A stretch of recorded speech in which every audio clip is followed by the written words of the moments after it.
Now, there's a fascinating frailty of the human mind. Extremely dangerous questions, because with our present knowledge we have no idea what would happen. Is now all over the world. Everything he did or said became front page news. It was very skillful. You had to build up the outside and then put in the inside and then more outside and inside. We human beings are not born with prejudices. Always they are made for us. Made by someone who wants something.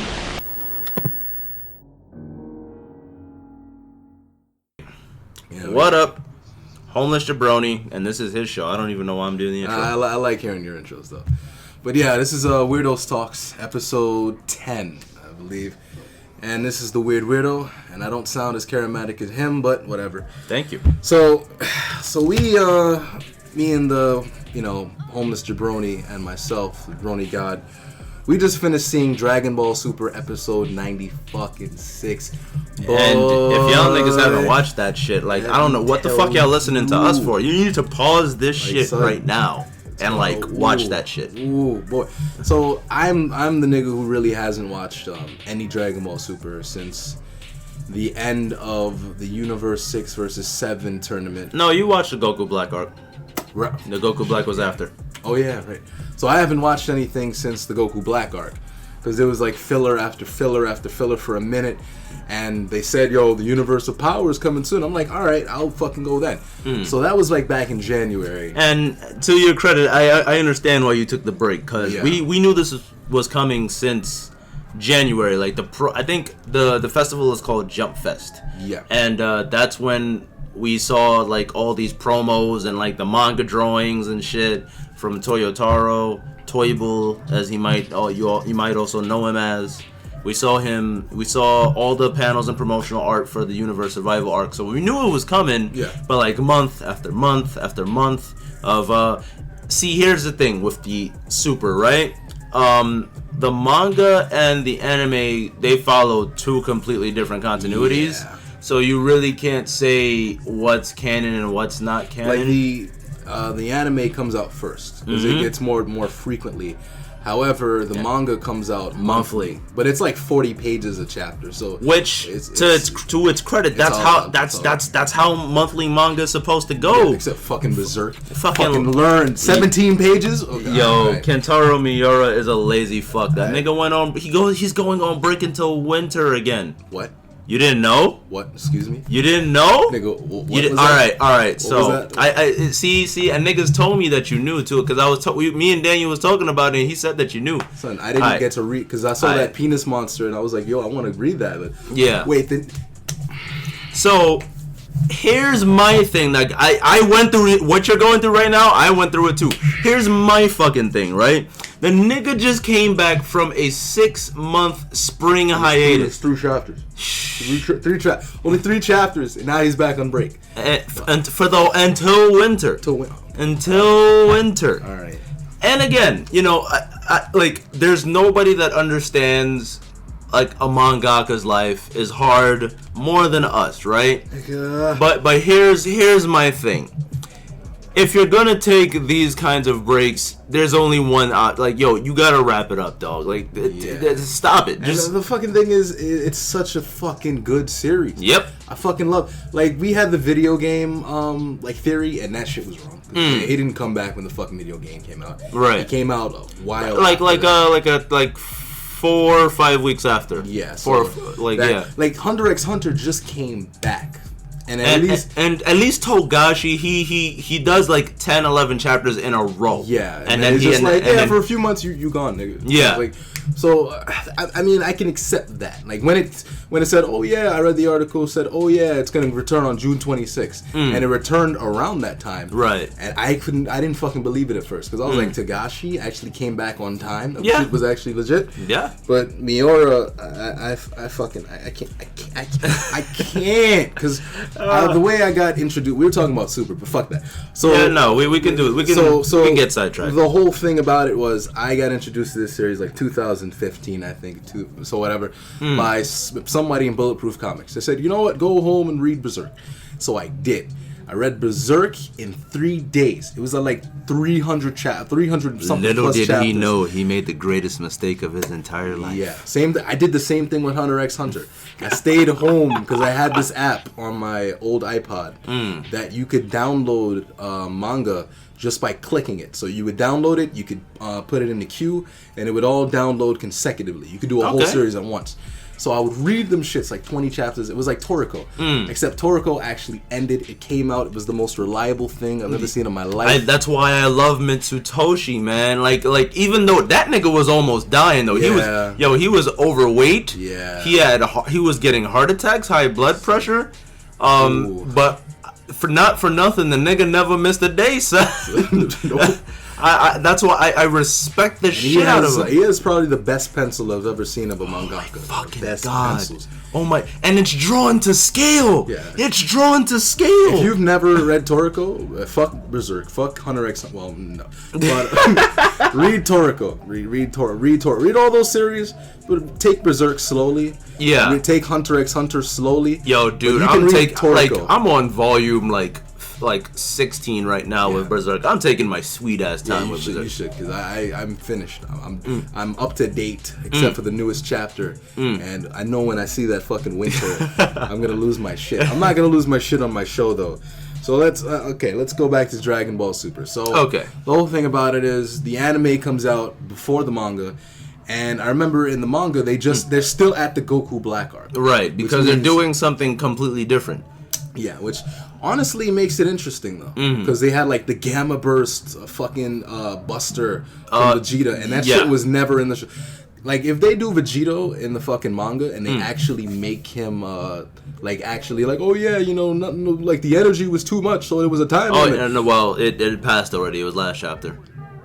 Yeah. So I got some stuff to do. I got some stuff to do soon enough. But so this fucking you tell the episodes the synopsis. So episode 96 is the Z Fighters and everybody else from their respective universes are now gathering in the world of Void for the tourney that we've all been fucking waiting for, and it is glorious, my friends. There's a Yamcha meme in that episode. Oh my god! Like so, and the episode is like the comedy writing is like on point. No, none of that Rurouni Kenshin gag humor. Yeah, like it's on point, like, and it's rapid fire too, like one after the other. So right when they're gathering to teleport to the world of Void, Universe 7's team, our team, Yamcha shows up, and like literally right when I think it was either Krillin or Tien, somebody says, "Yo, did you really have to get Frieza?" Yeah. And then fucking Yamcha just peeks his head out. He's like, "Yo, there was nobody else to take his place." And Yamcha fucking peeks his head out. Fucking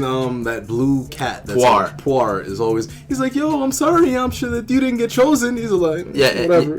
And it's pretty interesting. I've heard a lot of theories on why Yamcha's the better pick. On YouTube. Yeah, okay. Go ahead. The theories are basically that it's better to go with the guy that you know is weak, but like even though he's a bench warmer, he's the safer risk rather than the villainous guy that you know is always plotting to fucking stab you in the back, even though he's fucking Kobe. Yeah. Like he's planning. He's fucking Frieza. Like he's a scumbag. Thing about it, one thing is, Yamcha is the weakest in the crew. Like, son, I don't care about a risk. Like, this is the universe at stake. Yeah. And two, Frieza can get kept in check by like Beerus stuff. Oh yeah, like, it's the whole thing. And well, we'll talk about it when you get up to it. So they're teleporting. So one of the most hilarious things is Whis goes, "All right, everybody, to teleport, we gotta hold hands." And everybody holds hands, and Vegeta's like, "Yo, I'm not holding hands with Frieza." And then all of a sudden, he was the last one to get in the circle. Everybody ran through. Vegeta was like, "What the fuck is happening?" Yep. And then Frieza was the last one open in the circle. He's like, "Yo, I gotta hold hands with this nigga." Yeah, that shit was fucking hilarious. This nigga eviscerated my whole race, fam. And like, there's a scene where Frieza just like looks at Goku's hand and he grabs his wrist. I fucking laughed. And then Frieza, he does that gay ass like, hoo, hoo, hoo, hoo. Vegeta, you're afraid of me after all this time. Hoo, hoo. And Vegeta's like, Nani? Like it's great. It's fucking great. And Beerus is just like, oh my fucking god. Like, niggas, I just told you don't fucking start. And he just grabs Frieza's wrist. He's like, nigga, take my hand. He's like, for real. And then, like, they go and teleport, and then you find out they didn't have to hold hands. Yeah, it's great. It's fucking... Nigga Beerus was like, yo, we didn't have to hold hands together. He was like, yo, it was for unity. Nigga, they almost killed each other. For this fucking unity. And so when they get there, the site is still being built. Because the whole thing was, the site was built at the start of the episode. But however, 3 gods of destruction were testing it out. Yeah. Which was the short dude from Universe 1. Universe 12 is the fish dude. Yeah. The Ninetales looking dude, which I believe is Universe 5. And that weird fucking ugly nigga, I believe, is Universe 8. Okay, so 3 of those guys. 3 of those guys fucking tearing it up in the arena. And it was great animation. Yep. It was great animation. Using some weird, unique key attacks. Nobody knows what the fuck they were, obviously, because it was the tip of the dick, the tip of the penis. So when they were done, the head, I forgot his name. Who? The guy who told him to fix everything. Oh, Grand Priest. Grand Priest, yeah. So the Grand Priest, which is literally the #1 fighter, the #1 strongest fighter, right under Zemo, who's technically God of the Dragon Ball Super universe. And he told them, he's like, yo, all right, you guys, you fix everything. Because they destroyed the arena. It's like, oh yeah, thank you for showing me where we can improve. Now fix everything. So they were doing that. And so as everybody got there, they were still throwing blocks around. And so Universe 6 and 7 have a little interaction. So Kaba comes over and says, yo, Master Vegeta. And Vegeta's like, yo, don't call me Master. And Goku sees Califa, and he's just like, yo, like, nice to meet you. And she just slaps his hand away. Smacks it. Like, he's like, nigga, this is for everybody's survival. He's like, I can't be all nice with you. Yeah. And then Kayla's in the back. Just hiding behind Caulifla. And the thing about it is, Kayla's probably the strongest one out of all 3 of them. Because she can turn Legendary Super Saiyan. If you don't know. So that was a fun one. And then Universe 11 fucking shows up. Wait. Before that, though, Frost and Frieza.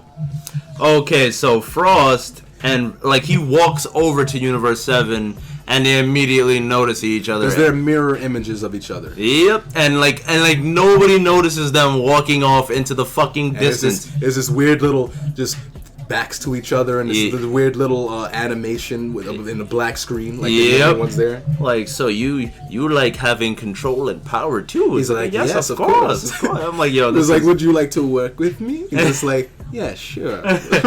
I'm just like, okay. This is great. I'm like, oh, okay. This is great. It's fantastic. And of course, you know, Goku says what up to Hit, and then fucking Champa's making some weird face in the back. It's great. Yeah, I was like, okay, that's... But the greatest part of the episode, the Universe 11 shows up. Yep. And Universe 11 is the Pride guys. Pride Troopers. The Pride Troopers, and they're all in these red jumpsuits. And so, I don't know, but apparently... this one guy and Goku got it in, like Topo got it in mad long ago. So there's something called the Zen Exhibition Match to basically, this is what gave birth to the tournament. Like, it gave, I guess, ground rules and things of that nature. Right. Some weird scratchy sound. What is that? It's outside. I think the break's outside. You fucking assholes. Hey.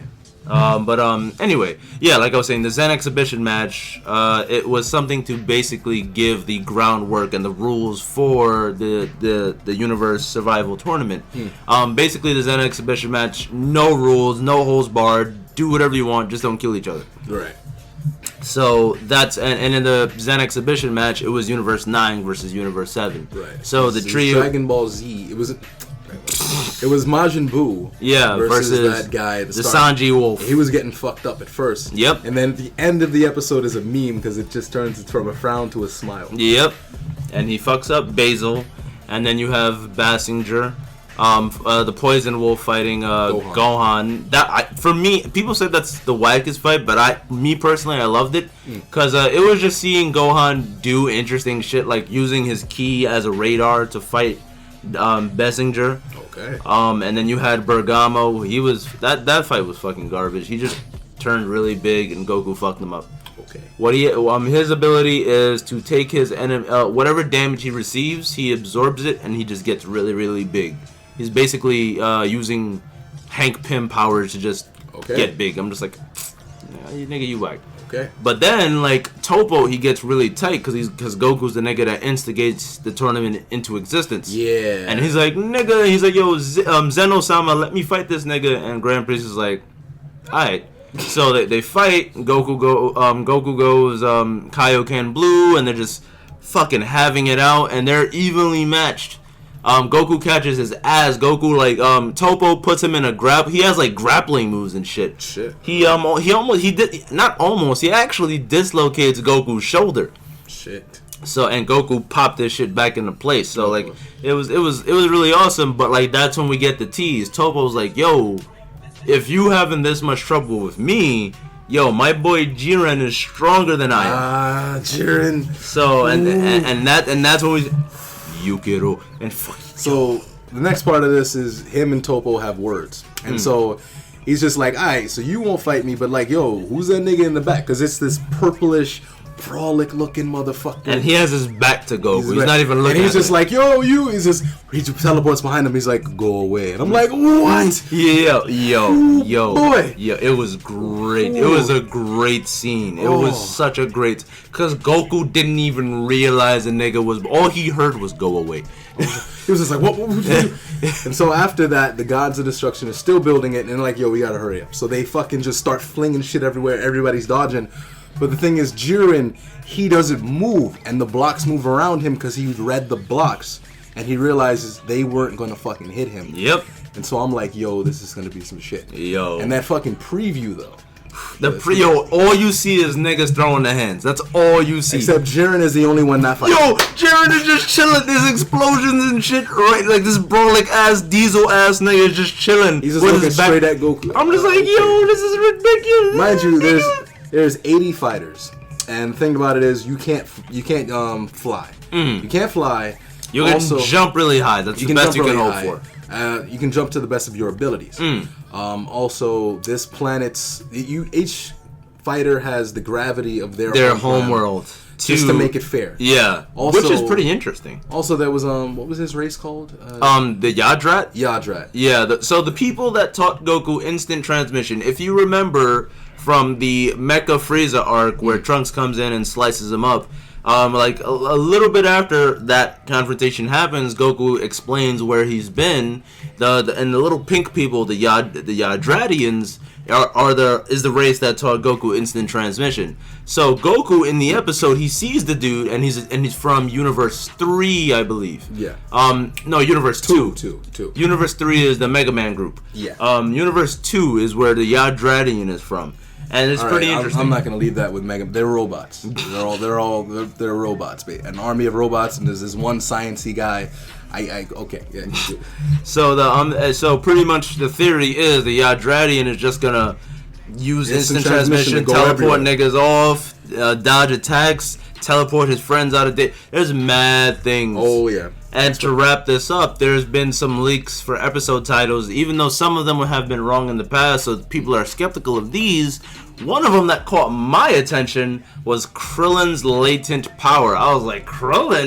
This is not Namek arc. Yeah, nobody's releasing his hidden potential. Yo, listen, son. If my boy Krillin start wilding out on the battlefield, I'm not this nigga's not gonna scratch nobody. Yo, son. All I know, man, is if I see Krillin go to work this arc, son, I'm a wild out in my crib, son. I'm not gonna lie. I want to see 18 and Krillin just be teaming. 18, 17 and Krillin just teaming up. That'd be fun. That's great. I have high hopes for mad niggas. Like 17 is Goku level.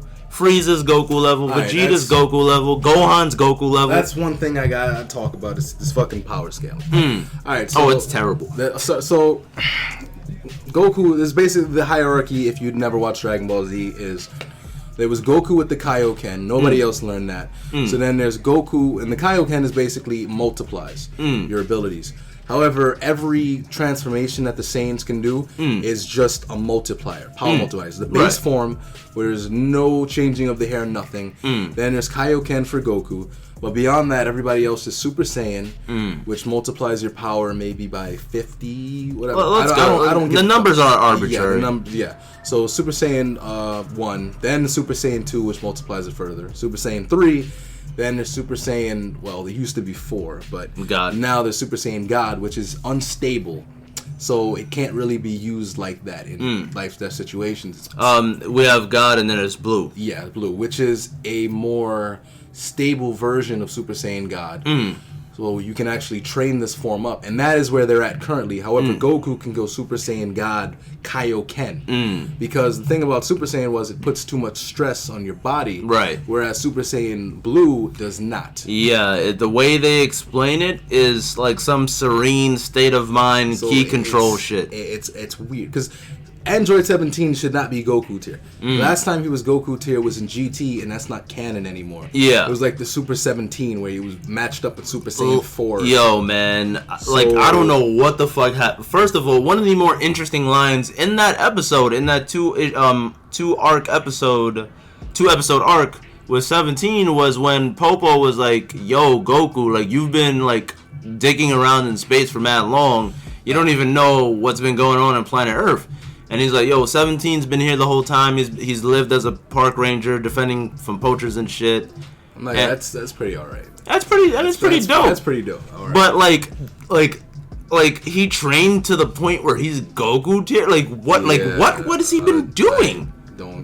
What possible training could he have had? Like you know, and then, you know, again, Dende within that same episode teases Oob. He's like, yo, this kid in this village, he's like, yo, Goku, when the time comes, you gonna have to train that nigga. And he's like, wait, what are you talking about? Oob. Yeah, and he's like, oh, nigga, I don't train people. He's like, yo, you fucking bitch, you asked for that nigga to be reincarnated. He's like, oh, you talking about Oob? Okay, yeah, sure. And you should have watched by now. But, like, if you never watched Dragon Ball Z, Oob is the reincarnated version of Kid Oob. Kid Buu. Because fucking Goku asked, like, yo, could you reincarnate this nigga King Genma? He's like, alright. Yeah. Basically. He's like, I don't know why you want that, but alright. Reincarnate me as a good person. Like, so, niggas are saying that's the next arc after fucking the Universe Survival That would arc. mean that it's, like, almost over. I mean, people are saying that it's going to continue past that point. Okay. Who knows? Because, like, that was 10 years. Who knows? Because, fun fact, last episode with Frieza, episode 95, that surpassed One Piece in ratings. So, which is really fucking big, because One Piece in Japan is, like, fucking huge. We just got to Sanji versus Judge, I think. Yep. Yeah. That's fucking huge, dude. Like, that's, like, in Japan, One Piece is always top dog. One Piece is king. I mean, Dragon Ball is always going to be fucking up there. It doesn't fucking matter what you do. True, but like, who would have expected that it would have been back now? And on top of that, I think the reason why the episode got as many views as it did was Golden Frieza. Yeah. So that boy, like, listen, like we've said, like, yo, watch that shit. Pause this fucking podcast. Watch that shit. You fucking assholes. Come back though, but go watch it. So now, hey man, we still get that play. Oh yeah, true. But they won't hear this knowledge though. So this is something as a New Yorker. If you're a New Yorker right now, get ready to get tight, because the 2 and 3 trains are currently not running on the weekends, and so you have the reason why. All right, so I'll read off the article to give you the more formal background. So the title of the article is the 2 and the 3 trains are suspended from Manhattan to Brooklyn on weekends until 2018. I'm really tight at this because I was chilling with my boys last night, and as I was coming home, I'm like, why is the 2 train? Because like this also happened last week, but like trains are always fucked on Sundays, so I didn't think anything of it. But when it happened again, I was like, yo, why is the train going to Rector Street? Because I didn't even realize it was Friday going into Saturday. I didn't even realize. So I'm like, why is the train going to Rector Street? Like as I was at the station I was at was 14th Street, and we're like, yo, you gotta go to Rector Street and then walk to the Wall Street station. So I'm like, what the fuck is going on? So I look at the flyer and it's like, oh yeah, it's gonna be this way until spring 2018. I'm like, who is running this? Kentaro Miura? Is he the MTA director? Like, who the fuck is running this? I mean, there have been a lot of flashings lately. So let me read the reason why this is happening. So, New York City commuters who plan to travel between Manhattan and Brooklyn this weekend using the 2 and the 3 trains should look for alternative routes as planned by MTA shutdowns that take effect this weekend. Starting Friday at 11:45 p.m., 2 and 3 train services will be shut down between Manhattan and Brooklyn as the MTA begins repairs to the Clark Street tube under the East River that was damaged during the Superstorm Sandy. And I know what you're thinking. Wasn't that a fuck ton of time ago? 5 years. Yeah, but they're now fixing shit up. So let me continue reading. The 1.2 mile long tunnel was flooded with 500k gallons of salt water in 2012 as a result of Sandy. The water damaged the tracks, signals, and electrical equipment, as well as corroded the wiring in the tunnel. The project, which will be in effect every weekend until 5 a.m. Monday, is expected to be completed by spring 2018. The project is designed to minimize future flood risks and allow them to better respond to future storms, according to the MTA. Here are more details of the service changes that will be in effect. In Brooklyn, there will be no 2 and 3 train service. Strap hangers are told to take the 4 and the 5 trains instead. So what's gonna happen is 2 train wreck the street, and you'll gotta get out and walk your ass to the 4 and 5 train stop Wall Street on Broadway. 4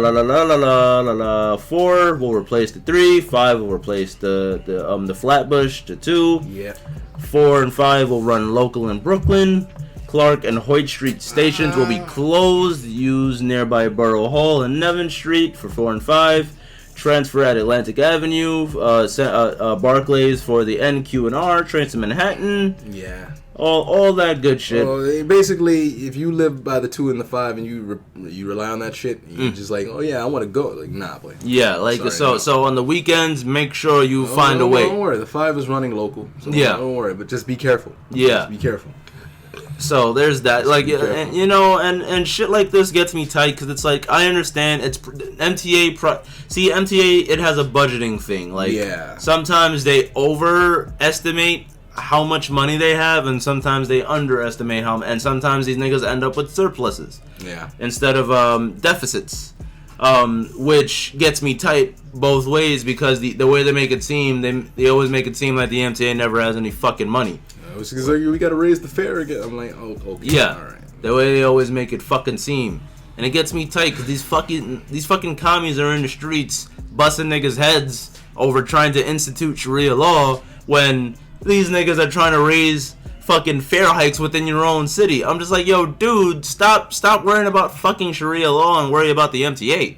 Like, like, what's wrong with you? That's the new motto. Ignore the Sharia law. Get on that MTA. Like, Jesus Christ, like, our nation was founded on the ideals of separate church and state. You know, Sharia law hasn't stopped me from getting to work yet. That's what really matters. Jesus fucking Christ. That's what really matters. Yeah, so take with that what you will. MTA is always shitting on us. There's that. And because this is a very personal topic for me and him, because we live right near Flatbush Avenue, the Brooklyn College. So all we got really is the 2 and the 5. Yep. Unless you want to go past Midwood to get the Q train. That shit got me tight because like just the other day, like I was trying to like take the 5 train to Union Square for the signing. And no, nigga. And then they were like, oh yeah, service is suspended because police activity. I'm like, what the fuck? So I'm like, I can't even take like a bus or something because I'm trying to get to Manhattan. Yeah. If it was like trying to like get to somewhere else in Brooklyn, I was like, I could take the B44, take the B41. You know, if I was trying to get to downtown Brooklyn, I could take 41. Like you was in where were you at the time? I was at the junction, but I was trying to get to Union Square. So I was ass jammed. There's nothing I could have done. So you weren't gonna take the Q? Nah, I just waited. I just waited, and eventually, you know, we got there. And it was great. Like, have you ever been on a train where there was no train traffic, son? I got to Union Square within 30 minutes. That shit shit was great. No stopping in, but train traffic. I heard of it. Oh, the conductor is stopping. Well, that's like fucking dream. None of that. Because I go to work every day, Monday to Friday. And I think I've only had, like, I could count the number of times on my hand where there have been no delays getting to work. Yo. No delays whatsoever. I can even count on on my hand the amount of delays but they weren't heavy delays. Like the amount of times that I've been stopped, only 2 or less, I can still count that on my fucking head. Like there was one day, and I'll still remember, it was a fucking, I think, Wednesday, and we got there perfectly. It worked perfectly. No fucking traffic jams, nothing. Everybody knew how the fuck to get in. Everybody knew how the fuck to leave. Because if you're in the fucking subway, and I can't believe we're talking about this now, but if we're on the fucking subway, let the people out before you come in. Yo, let niggas are assholes, son. Niggas are I read assholes. one article, like New York women are like mad mean when it comes to New York women are fucking cunts. Oh my god, like it's like every day I go up the stairs. Oh, and by the way, like if you take the B49 bus by Kingsborough Community College, you could suck my dick if you're a woman. Y'all know what y'all talk. Yo, y'all women are fucking assholes. They don't give a shit. They'll fucking shoulder tackle you to get inside. I've been like, there's one. I get to Grand Central, and that's because that's where I work. So I gotta walk up the stairs, Grand Central, every fucking. And it's just like, yo, people will shove, like, predominantly women shove the shit out of me. I'm like, yo, boy. I'm not saying men won't do it, but it's happened more with women than men. Yeah, like, boy. Like, every time it's happened to me, it's been a woman. Like every time. Like, dudes been looking at me, and they're just like, he's like, you know, go ahead. And women are just like, you're just like, get the fuck out of the way. I'm like, God. I'm like, yo, like, and it gets me tight because you see these fucking cucks. Like they'll fucking, oh yeah, let the woman pat, and I'm standing. I'm like, usually I'm late for work. I'm like, I need to get there.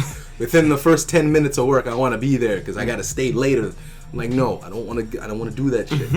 And so it's a race for survival. It's not just like, oh, I can lollygag. Like, so the only day I've ever been early for work was that first day. I was 20 minutes early.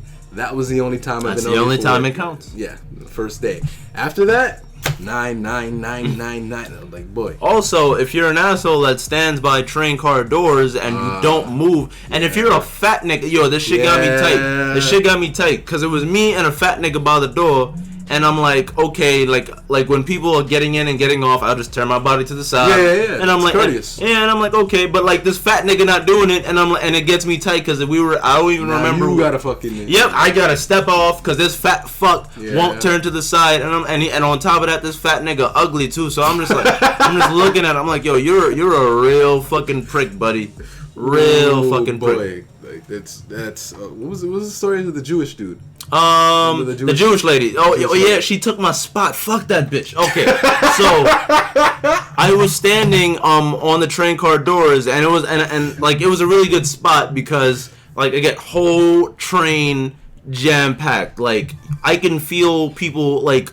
I can feel your like if you had a boner, like your boner was in my ass. That's how jam packed the train was. Yeah. So like I'm like, fuck, I don't want to move, but I gotta let people off because this Jewish bitch, same situation. She's not turning to the side. I was like, all right, let me step off. And as soon as I step off, this bitch takes my spot. So, and one of the niggas that was getting in the train, they take the other side. I'm like, so I get in front of her, and I just really stare at her. I'm not really mad. I'm just like looking at her disapprovingly. You just like, come on. Yeah, and then she was shook. She was just looking down the whole time. She knows what she did. I'm like, yo, you're a real. That's a cardinal sin. Yep. Homie took my spot one time. I glared at him. I was like, really?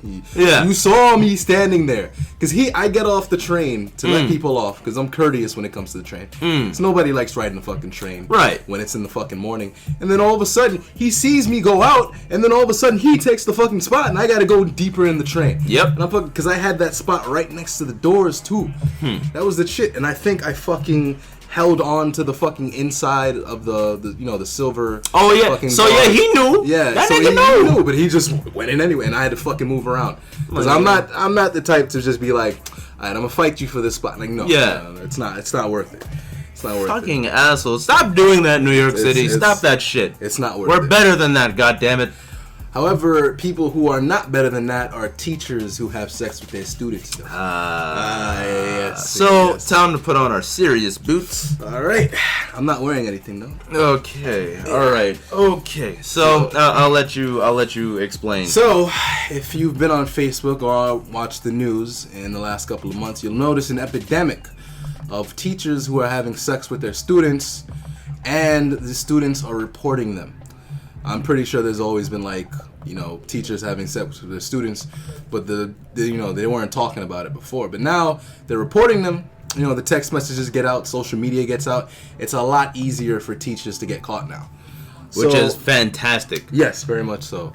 So the thing about it is, I've been seeing them for the last couple of months, and I'm just like, wow, shit. Like, one teacher let like 2 or 3 students run a train on her in the classroom after hours. Another one had like a 6-month relationship. Another one had like a 3-way with one student had a 3-way with 2 teachers. And the thing that gets me though is like, I'll always like see on comments, because I always go to the comments because I'm always perplexed by humanity because I don't understand humanity. Like, there's always something I feel I can learn from the behaviors of other people in certain situations. Because I'm a writer, so I'm like, I need to know, humanity better. Right. So I always read it because it interests me, and so I see, oh yeah, man, where were all these teachers when I was a kid? And it's just like, where was where were all these teachers when I was a kid? Like, shit, man, these kids are stupid. I wouldn't do some shit like that.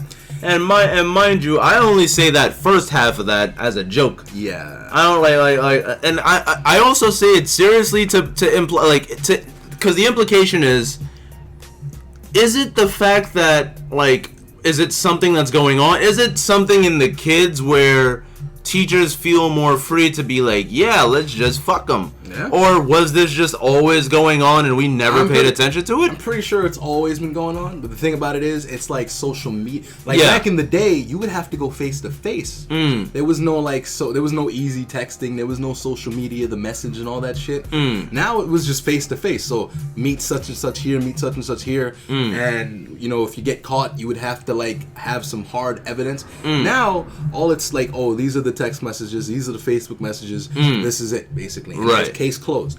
Like, back then, it was just, a lot easier to not get caught, especially if the teachers knew what they were doing. Right. Now it's just basically student reports them, student feels bad, student, rats the teacher out, whatever. Student snitches on themselves. Like, yeah, yo, boy, I hit that. I smashed shit out there, money. And then another student reports them. Yep. Because the thing about it is a lot of these guys, they say that, and then there's the other half. It's just basically, well, what if the roles were reversed? And that's kind of what gets me. You know what I find interesting, speaking to that, I find it very interesting that it's a lot of female teachers. It's a lot of female teachers. It's very interesting. I think that's why it's not taken seriously too much. Because, of course, the whole thing about it is basically, men are like fucking animals.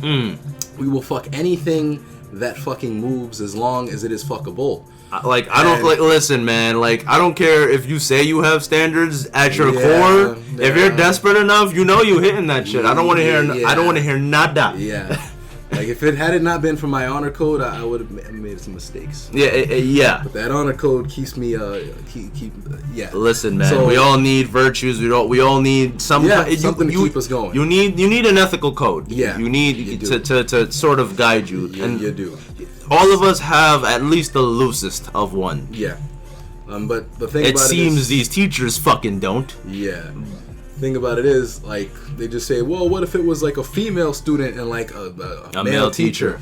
And that's what kind of gets me, because it would blow up. It's the same kind of principle, except it would be seen as the woman being the girl being taken advantage of by the older male teacher, right? Whereas people don't really see it as like the older female teacher taking advantage of the male. It's so interesting, because let's take that out of the context of the classroom. We already know that women supposedly matured faster than men in terms of biology, and this is why there's many a theory that this is why they seek out older men. So it's not hard to see what's the going on there, the goings on there. But in the woman in the male student case, what's going on there? I think that women want younger men, maybe for sex. This could be true, just because basically we are at our I don't know, it's too sure, but usually in the 20s and 30s we are like the sexual peak. So I guess when you're just getting into it. Right now we're going downhill. Our sexual peak is 21. Oh yeah. Ooh, yeah, isn't it great? Yeah. So That's a lot to take in. They say like I forgot what psychology class I had it in, but I think hopefully it was like Freudian. But I think the perfect human being, like the perfect ripe time to create a human being on both accounts for genders, I think 21 for male, and I think either 30 or like either low 30s or upper 20s for women. And I'm like, that's interesting. I mean, it's easier for us because all we have to do is stick the dick in, come. That's it. That's basically it. Hope for the usually if you're not trying to, but like hope for the worst, but like hope for the best. Because apparently those two ages right there are like the perfect biological ballparks. Hey. And if you're doing that good old eugenic selective breeding and you get two healthy ass niggas, you bound to have a strong ass kid. Yeah, boy, it's about to be that Mr. Sinister. But yep. But yeah, X-Men reference. But yeah, so it's also weird that a lot of teachers saying like, "Yo, the kid seduced me." It's another thing to take into account. Kid seduced me. Milo tried that shit too. Yeah, the child seduced me, and they, I fell in love with him. Like he was so articulate. Come on, son. Three regular texts though. Come on, son. South Park made fun of this with Ike. That was a great episode. He was a fucking baby. Yep. Like literally 2 years old. That was the joke. She was smoking cigarettes right after. Yep, that was the joke. Oh, you make love to me like no other. You know how to be so tender and know how to be rough. And I'm just like, this is so stupid. This is so fucking. I don't know if they'd actually showed them having sex one time because it was. Boy. And like the best part of the episode is that like she chooses Ike at the end of the episode. She tries to do some Bonnie and Clyde shit, and Ike just dubs her shit. He's just like, yo, get the fuck out of here. And then she falls off a fucking building. Ike.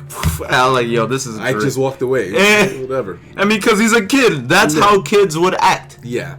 So I bring this up because of one very, very new situation. Oh. And that is. So a teacher had a sexual relationship with a special education student. And so if you know what that means, you can understand why we'd be kind of perplexed at this. Listen, I said the last Weirdos talks, man. Like the thing, if you know how to get me into a tizzy, just bring up that moment, that time where the black dudes beat up the fucking special ed white kid. Yeah, that's how you get me into a fucking frenzy. Because again, special ed, it's already known that these dudes. It's not that they can't take care of themselves. It's just it's slower. They're for them somewhat. Like all these special privileges, these bullshit special marginalized people are fighting for. These are the guys that we should be protecting. These more than any other. You can say, oh, transgender and oh, gay people and oh, black people need this, but no, special fucking ed. Like these niggas need some kind of people looking after them. That's just the reality of the situation. Yeah. They need it. If it doesn't matter if it's some kind of person that shows up once a week, or because there's people that special education people that they have their own apartments and they maintain jobs and shit. You'd be surprised, but nobody's saying that they're incompetent or stupid or anything else like that. But they need to be taken care of. They need to have somebody looking after them. And what does it say about us as a society that we have shit like this going on? So the thing about it is, we're thinking, oh, did he actually know what he was doing at the time? Apparently they say that he did. And I'm just like, okay, houseway. Houseway. I don't know because they released the yo man, let me get the cheeks. Don't worry, he's just doing the Rick Ross impression.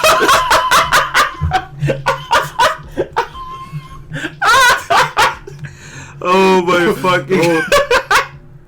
Oh my god. There's nothing to worry about over here. Your mind is in good hands with us, so don't worry. It's just a Rick Ross impression. Oh my fucking god. Nothing of it. What is going on in your fucking head that you're looking at even if the kid's 17, 16, what's going on that you're like, yeah, that kid, he's mine.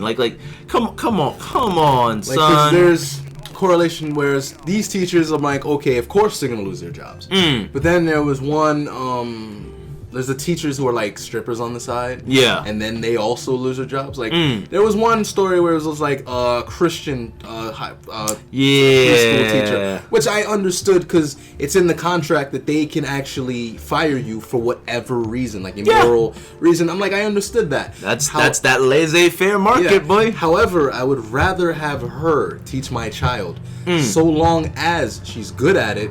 She's a good influence on my child when she's in the classroom. She doesn't do anything inappropriate towards my child or involving my child. She can do all that stripping shit outside or whatever. I'd probably date a stripper. I don't care. I mean, I know Lobo did. Let's not bring that up. But yeah, so just all that shit. Like I'd be fine with my kid in her hands so long as she's responsible in the classroom. Whatever choices she makes outside of that, like stripping, porn, whatever, I don't care. As long as she can teach my child and she's a positive influence on my child, I'm like, it's cool, because people are not this one-dimensional thing. Yeah. Like, okay, a rapist is a rapist. A pedophile is a pedophile and all that shit. However, a stripper, a porn star, it's not like a one-dimensional. That's crime. Yeah, that's thing. That's a whole big ass gray area. So I would rather that than one of these teachers that actually has sex with the students. Because mind you, the thing about it is they have no patience as well. Because some of these students are like 18. The whole thing about it is under U.S. law, it's fine to have sex if you're like 18 plus. And most of these teachers are like in their 30s, late 20s at least. It's okay to have sex with an 18-year-old so long as they are not a student. And they were about, like, just wait until they graduate is the whole thing. I don't know if it's like, oh, he'll find somebody better than me. And I don't know. And that's why niggas say that fucking these teachers are predators. Yeah. These teachers are fucking predators. And they don't want to say it because they're women. Like there was one music teacher, and a very renowned music teacher, who was caught blowing a student in like the backseat of the car. Jesus. And I'm just like, yo, but she's like, and a lot of them are married too. That's the whole thing about it. They're married too. Like the special education woman was the teacher who had sexual relations with the special education student, she was married. And the reason why she said she did such a thing was because my husband doesn't want to do anything anymore with me. He ignores me all the time, so she went to him.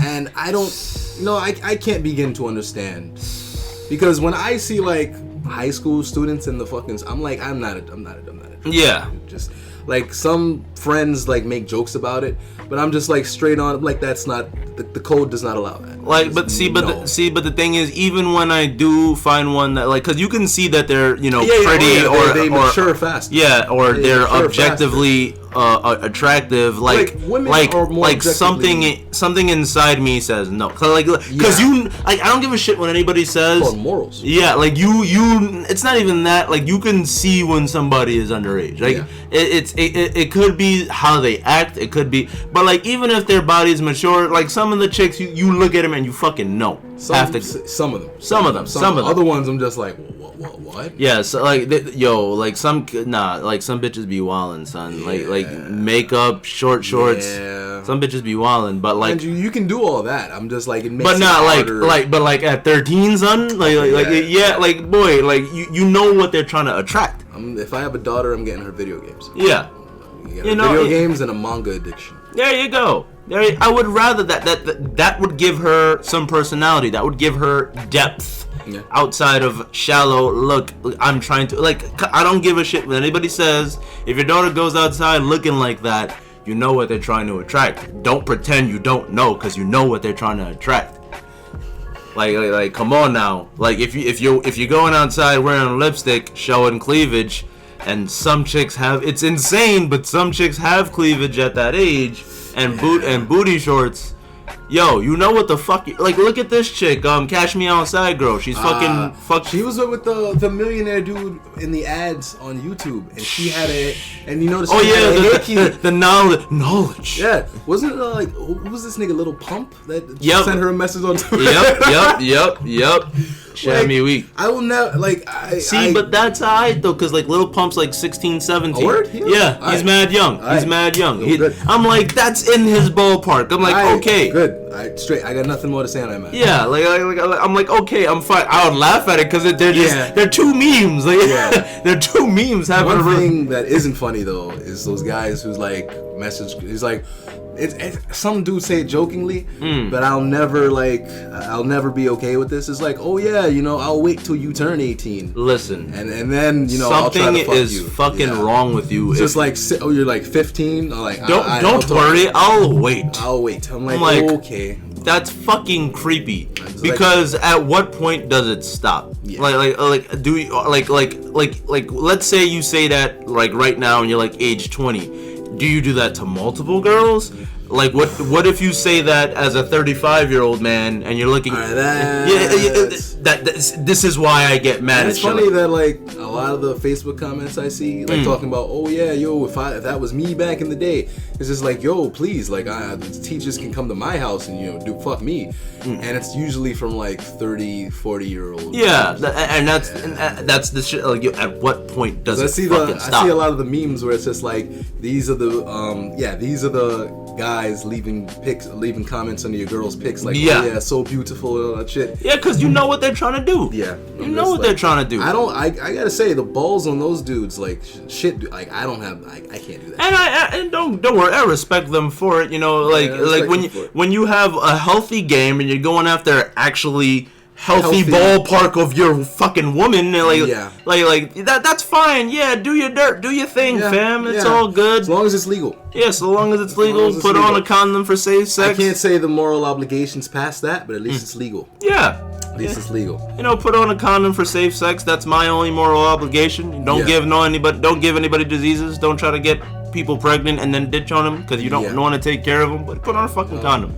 Yeah. But like outside of that, man, but see, like this whole thing goes back to like the whole hookup culture and this whole insatiable fucking. See, lust being one of the 7 deadly sins, like. Even though I fucking hate religion, like that's such a concept that that's alchemy, Mike. Yeah. Shut up.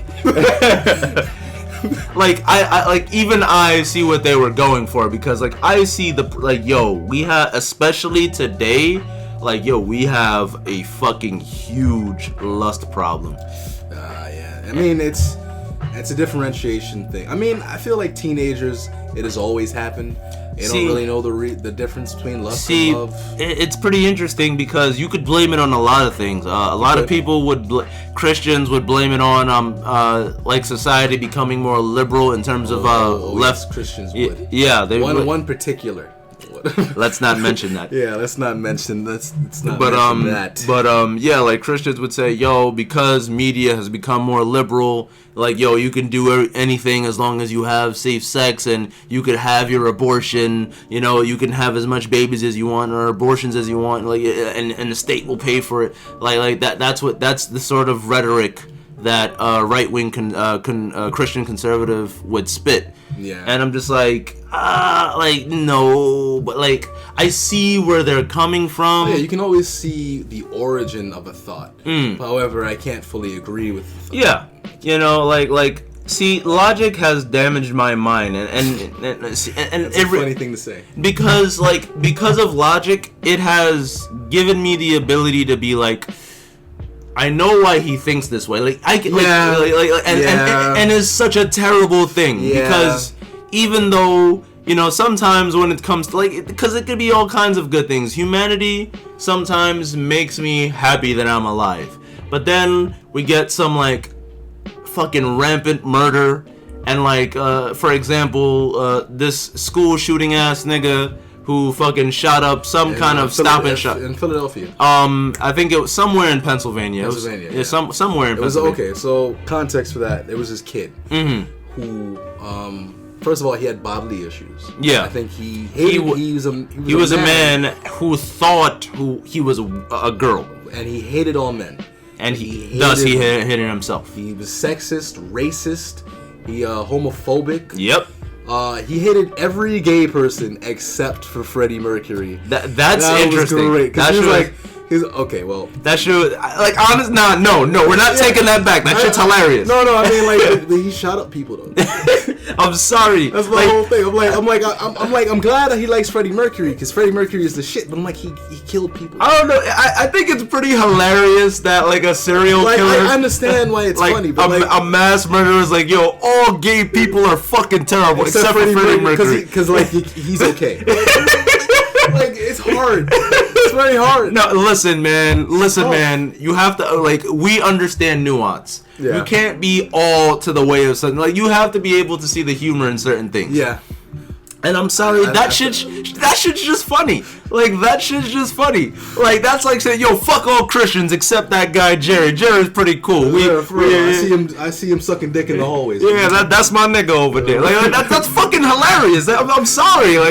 Like especially for the fact that like he was like, yo, I just really fucked with his music. That nigga Freddie. Yeah. Oh, yeah. So he went into like a shop. He went to some supermarket. It was like a supermarket. So he shot 5 people.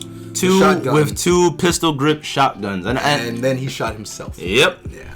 You know, so and this was like a fuck of a case, dude. Yeah. This was a fuck of a case. The only thing that worries me really is how did this happen? Because when prevention is not possible, you have to neutralize a problem, and then you have to understand what caused this problem into which to learn from your mistakes so this doesn't happen. That's what I've always been more interested in. And again, like I said with Logic, like I could see him go, like I could see what led to the rabbit hole further, and that's what I don't like about Logic, because like again, early days, it makes you too smart. Yeah. You know, because with other things I'm dumb, but like when it comes to trains of thought, I'm like, oh, I could follow that shit. Yeah. You know, like because like I can follow that shit a little too well. Yeah. Because with this kid, okay, he hates gay people. Thus, hates society because it's becoming more and more accepted to be gay. Thus, hates himself. Hates blacks, hates people, you know, hates men. And, because he is a man who feels he should be a woman. And you know, he had an outlet to express these feelings on YouTube. He was doing training videos of him shooting pistols. Doing training videos. He had an animation of him, like in Columbine. Yeah, like so. It's basically him and this other female Danny Phantom Ember. Oh, really? Ember, yeah. Oh, I didn't even... Like, the second I saw him, I was like, yo, this is Danny Phantom. Oh, shit. Most of the animations for the woman were based off of Ember from Danny Phantom. Okay, but it was basically him as a girl shooting up a bunch of people in, like, a school. Ember was with him, and she had, like, a very calm and fun look on her face. And it was, I'm not gonna lie, it was disturbing. Oh, yeah, especially when you find out the context afterwards. Yeah. Like, because he already had these festering thoughts and it was swirling around his head, and then you find out that he had an outlet to express these feelings, and then you see unfiltered what he put up on YouTube. Yeah. And it's like, it's only natural to see what was the end result. Yeah. My only thing was the kid needed help. The kid needed fucking help. And one thing I do not like is that mental health isn't really. It's being. One thing I like is it's being taken more seriously across all counts. Because back in the old generation, oh, he's just fucking crazy. He's fucking crazy. Let's do nothing about it. Now it's like, okay, what are your? Well, not every case, but what are your symptoms and all that shit. Right. And now people take it more seriously. You know, the Cleveland killer. That I don't think that could have been like. I don't think we could have seen the signs with that. I'm not sure. No, like and you know. That's when you find out the randomness and the chaoticness of life. People just snap. Ran up on an old homie, say Joy Lane, and niggas is like, what? And he just shot him, yeah. But this one, there were signs. I don't think anybody was there to see them, though. Like, nobody really... People... Because there's the outcasts, there's the weirdos, and I think you and me, we used to be, well, we still are, but we used to be like that, but we were like in a somewhat more common way. Yeah. Where it was just like, I don't really have the friends because I'm not into it. We were not like racist, homophobic, shit like that. All that shit, and it was left to fester. It was left to fester and on his own. Swirled. And he was a teen too, so that was... it was over. It was game done after that. It was game. And I'm pretty. I think it's you have right to carry in Pennsylvania. I think it's Yes. yeah. I think you have right to carry. It's a very like fuck gun laws. It's anti-gun laws in Pennsylvania. I know a lot of people carry in PA. Did Philadelphia vote for Hillary? No, they were Trump. Trump. They were Trump. So yeah.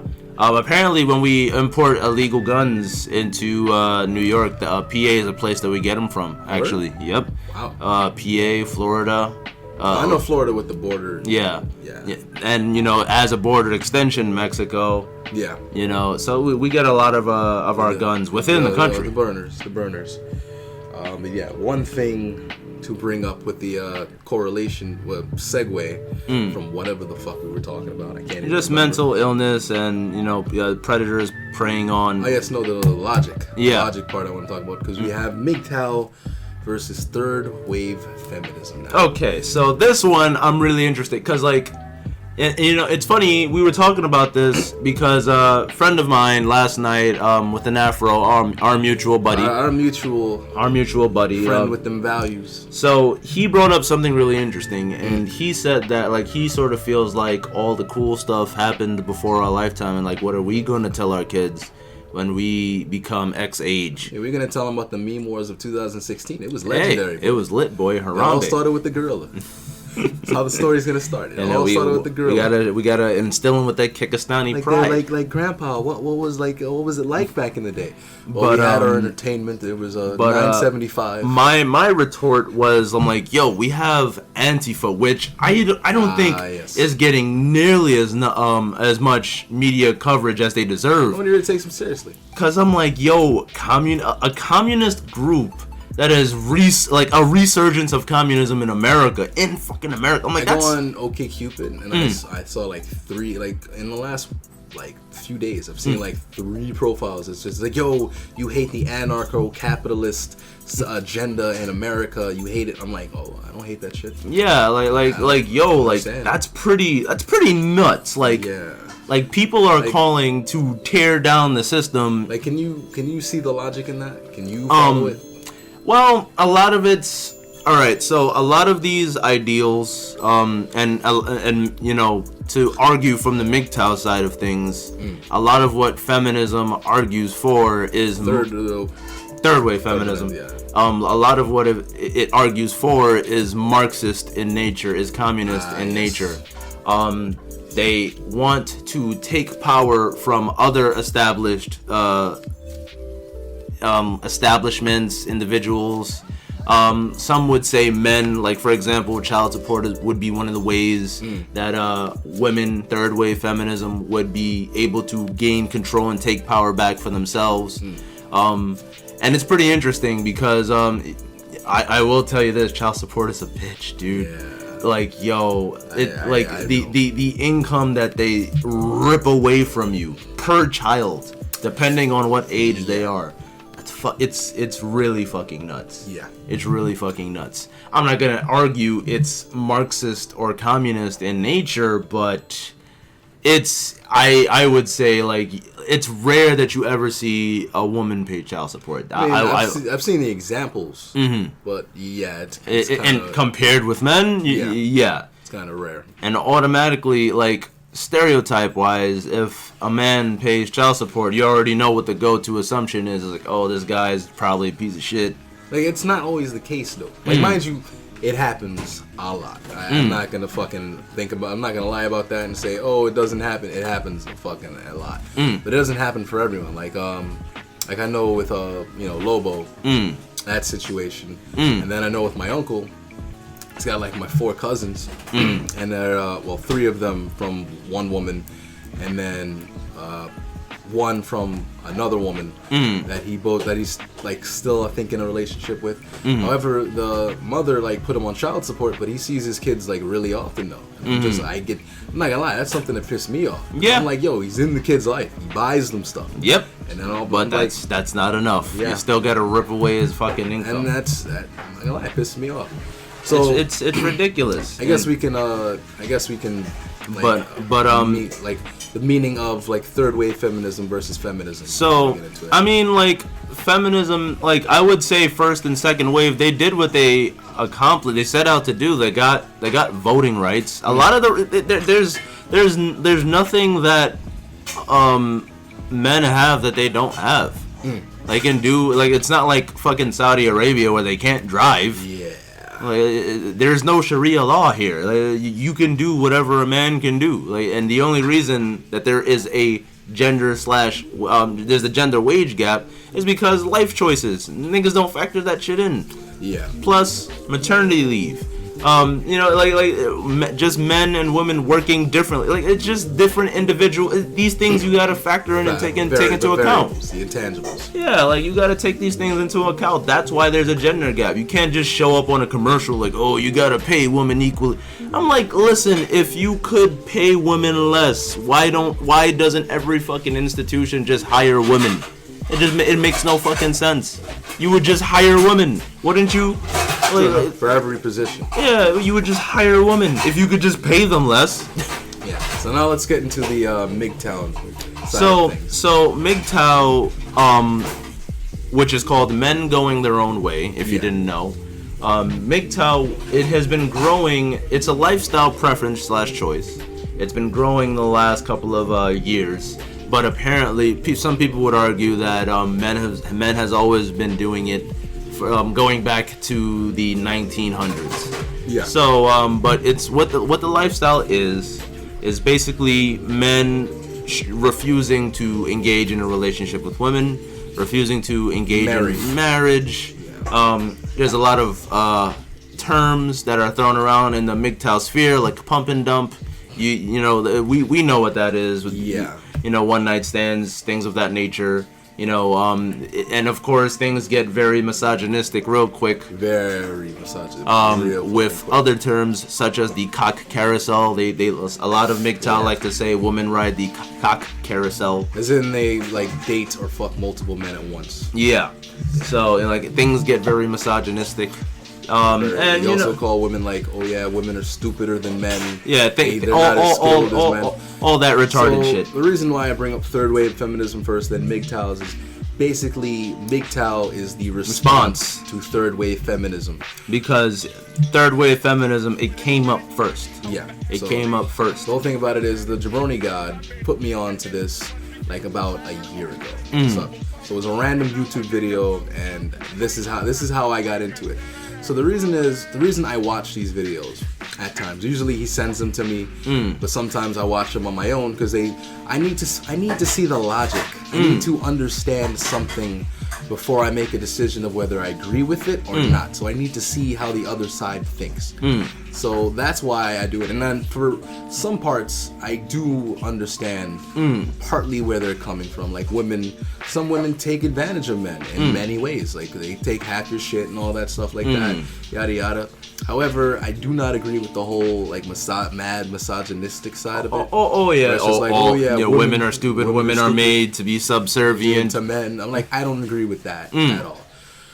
Like women have their own personalities. Women are smart, and they're free to choose what they want to do at the end of the day. Yeah, pretty much. So that's the interesting thing. So I feel like movements like this are going to keep coming up. Like MGTOW will keep growing in power because of the third wave feminism and how it's grown to power. Like third wave feminism has partly become a meme now. Yeah. Like what I love about MGTOW is that like it's such an interesting move. Like it took such a long time. I'm surprised that it took so long for something like this to pop up. Like the closest thing was like the men's rights movement, but that didn't go anywhere. Yeah. Like it's like everybody's like men's rights. They just turned their nose up and fucking laughed. But the reason why I think this is more credible is because it's an individualist philosophical movement. And it's promoted that you have your own way about thinking about things. Yeah. And that. What I love about it especially is that they'll present an idea and they don't want you to immediately go along with the idea. They want, and again, it's just like philosophy. Like you bring up an idea, we debate it, I don't want you to just mindlessly agree and say, yeah, fuck women. Like, no, I have this idea, I have this theory, tell me if I'm crazy or not. Am I right?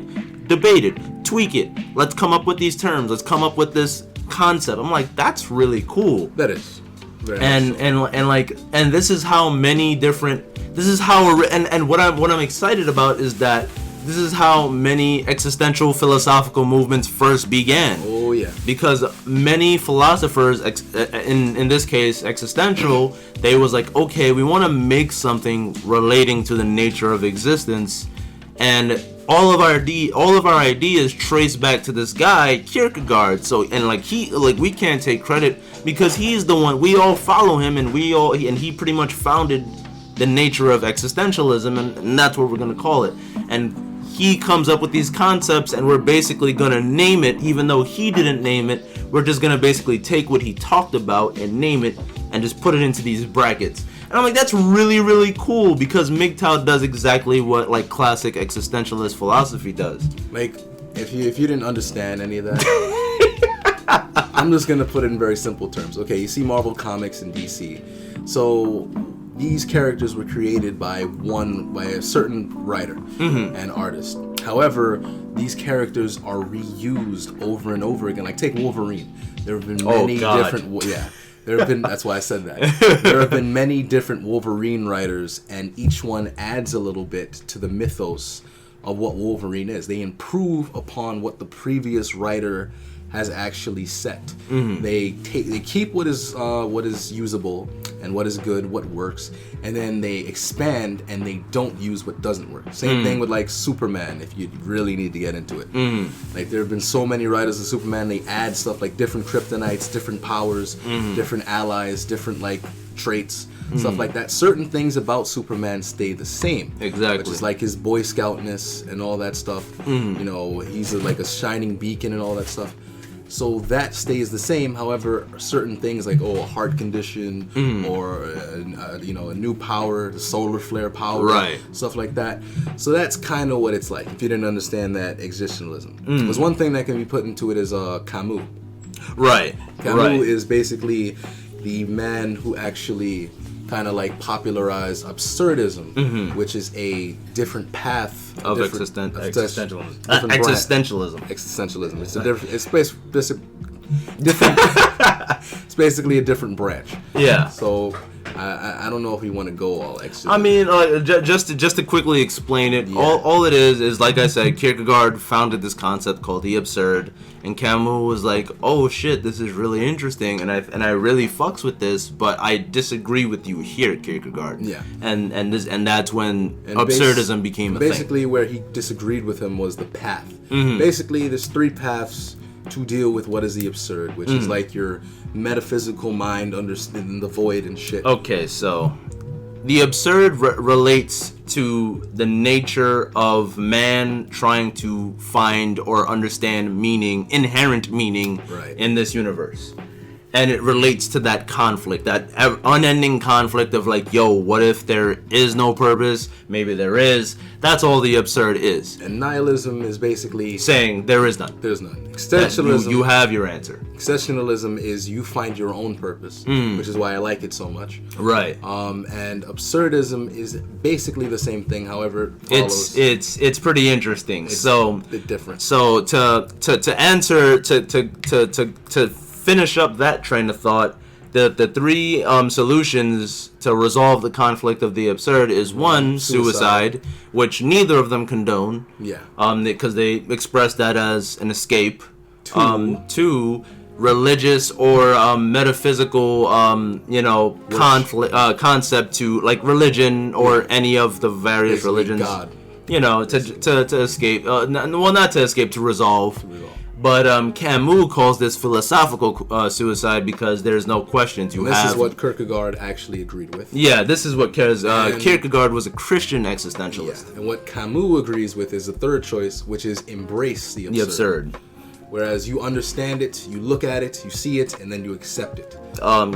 Camus believed that the absurd was freedom. Accepting the absurd is basically freedom. Yeah. Because even though he still believed that it's gonna be like there's like a 1% chance that you are gonna find objective meaning. Yeah.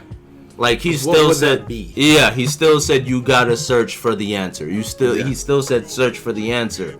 Rather, Kierkegaard said, no, that's fucking insane. That is to defy God, essentially, and he called it demonic madness. Jeez. You know, so like two very different views on the absurd. But that's what the absurd, and that's why I like MGTOW.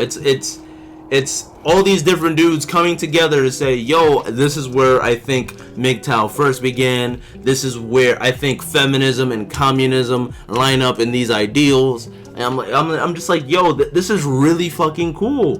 Because and like YouTube just makes it even better because like, yo, never before has it been so easy to communicate like ideas. Yeah. Like, we can challenge somebody. We would get fucking crushed probably. Yeah. But just because niggas got more subs, they'll probably like, fuck you guys. You're not smart. You're just two dickheads at a table and a living room. Some things will never change.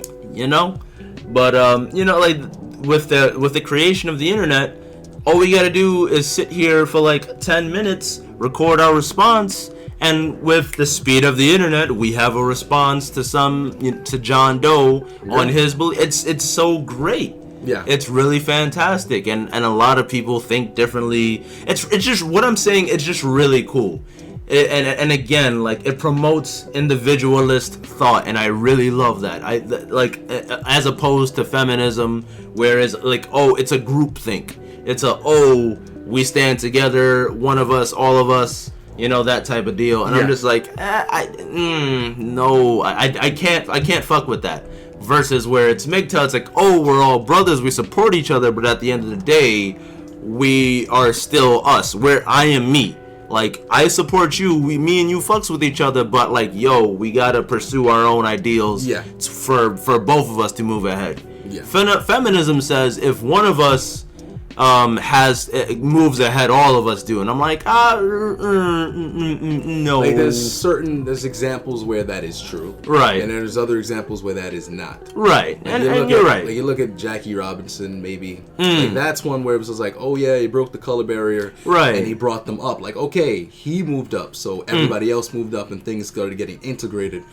However, if it's just like, okay, like a NASCAR driver, right? Like before they weren't successful. Like one person or a gender weren't successful. Then all of a sudden, like somebody starts fucking going forward, and it's just like we all move. Like no, they move up.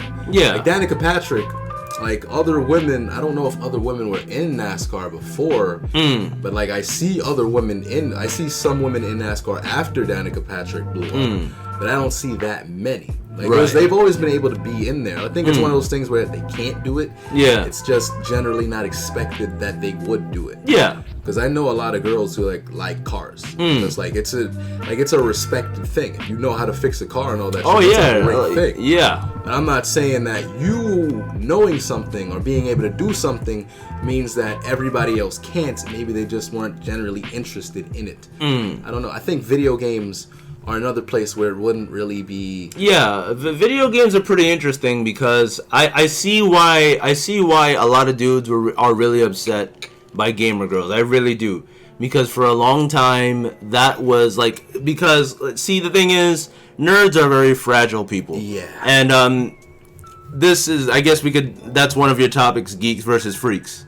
That was a question. That was a question. I mean, like, hey, look, as long as it's educational thought, let's get it. I mean, like, no, because like it's something that's very interesting to me because like geeks / freaks, like they're very fragile. And what I mean by that is, like, for a long time, if you're a kid in a school and you're getting picked on, video games is all you got. If you don't got any friends, Crash Bandicoot was your homie. Yeah. If you did homework, that's mad sad. Yeah, but like, come on now, like, but it was true. Those facial animations. Yeah. Looking at you all day. Like, because I could tell you it was true for me. Like, when I had no homies, it was fucking Yusuke Urameshi and Crash Bandicoot. That's all I had. Yeah. That's all I had. That was my fucking. Those were my fucking homies. Like, I didn't like, and even like I have maybe like 2 or 3 dudes from way back then in 7th grade that I'm like cool with now. But like now that I think about it, way back then, all those relationships were like superficial. Like they're like kids. Yeah, like kids will look for. Kids and adults really aren't that different because but that is so. I have learned that. Son. Yeah, because like a lot of them, like you have the relationships where it's like meaningful. It starts off as superficial and it just goes into a more meaningful thing. Like me and you, we bonded over like comic books, media, anime, all that shit. Now it's just like we're recording a podcast. Right. Like, we wouldn't be doing this if we didn't like each other. Right. So. Then you have the relationships where like just superficial, just like, oh yeah, you like Jordans, I like Jordans, and that's all you ever talk about. Right. That's it. Because that's how it was for me and like a few other kids. Like Dragon Ball Z, that's all we talked about like every day. Like mind you, it's not a bad thing because any social interaction is usually easier than no social interaction. But you just gotta understand what it is and not expect more of it. Yep. That's basically it.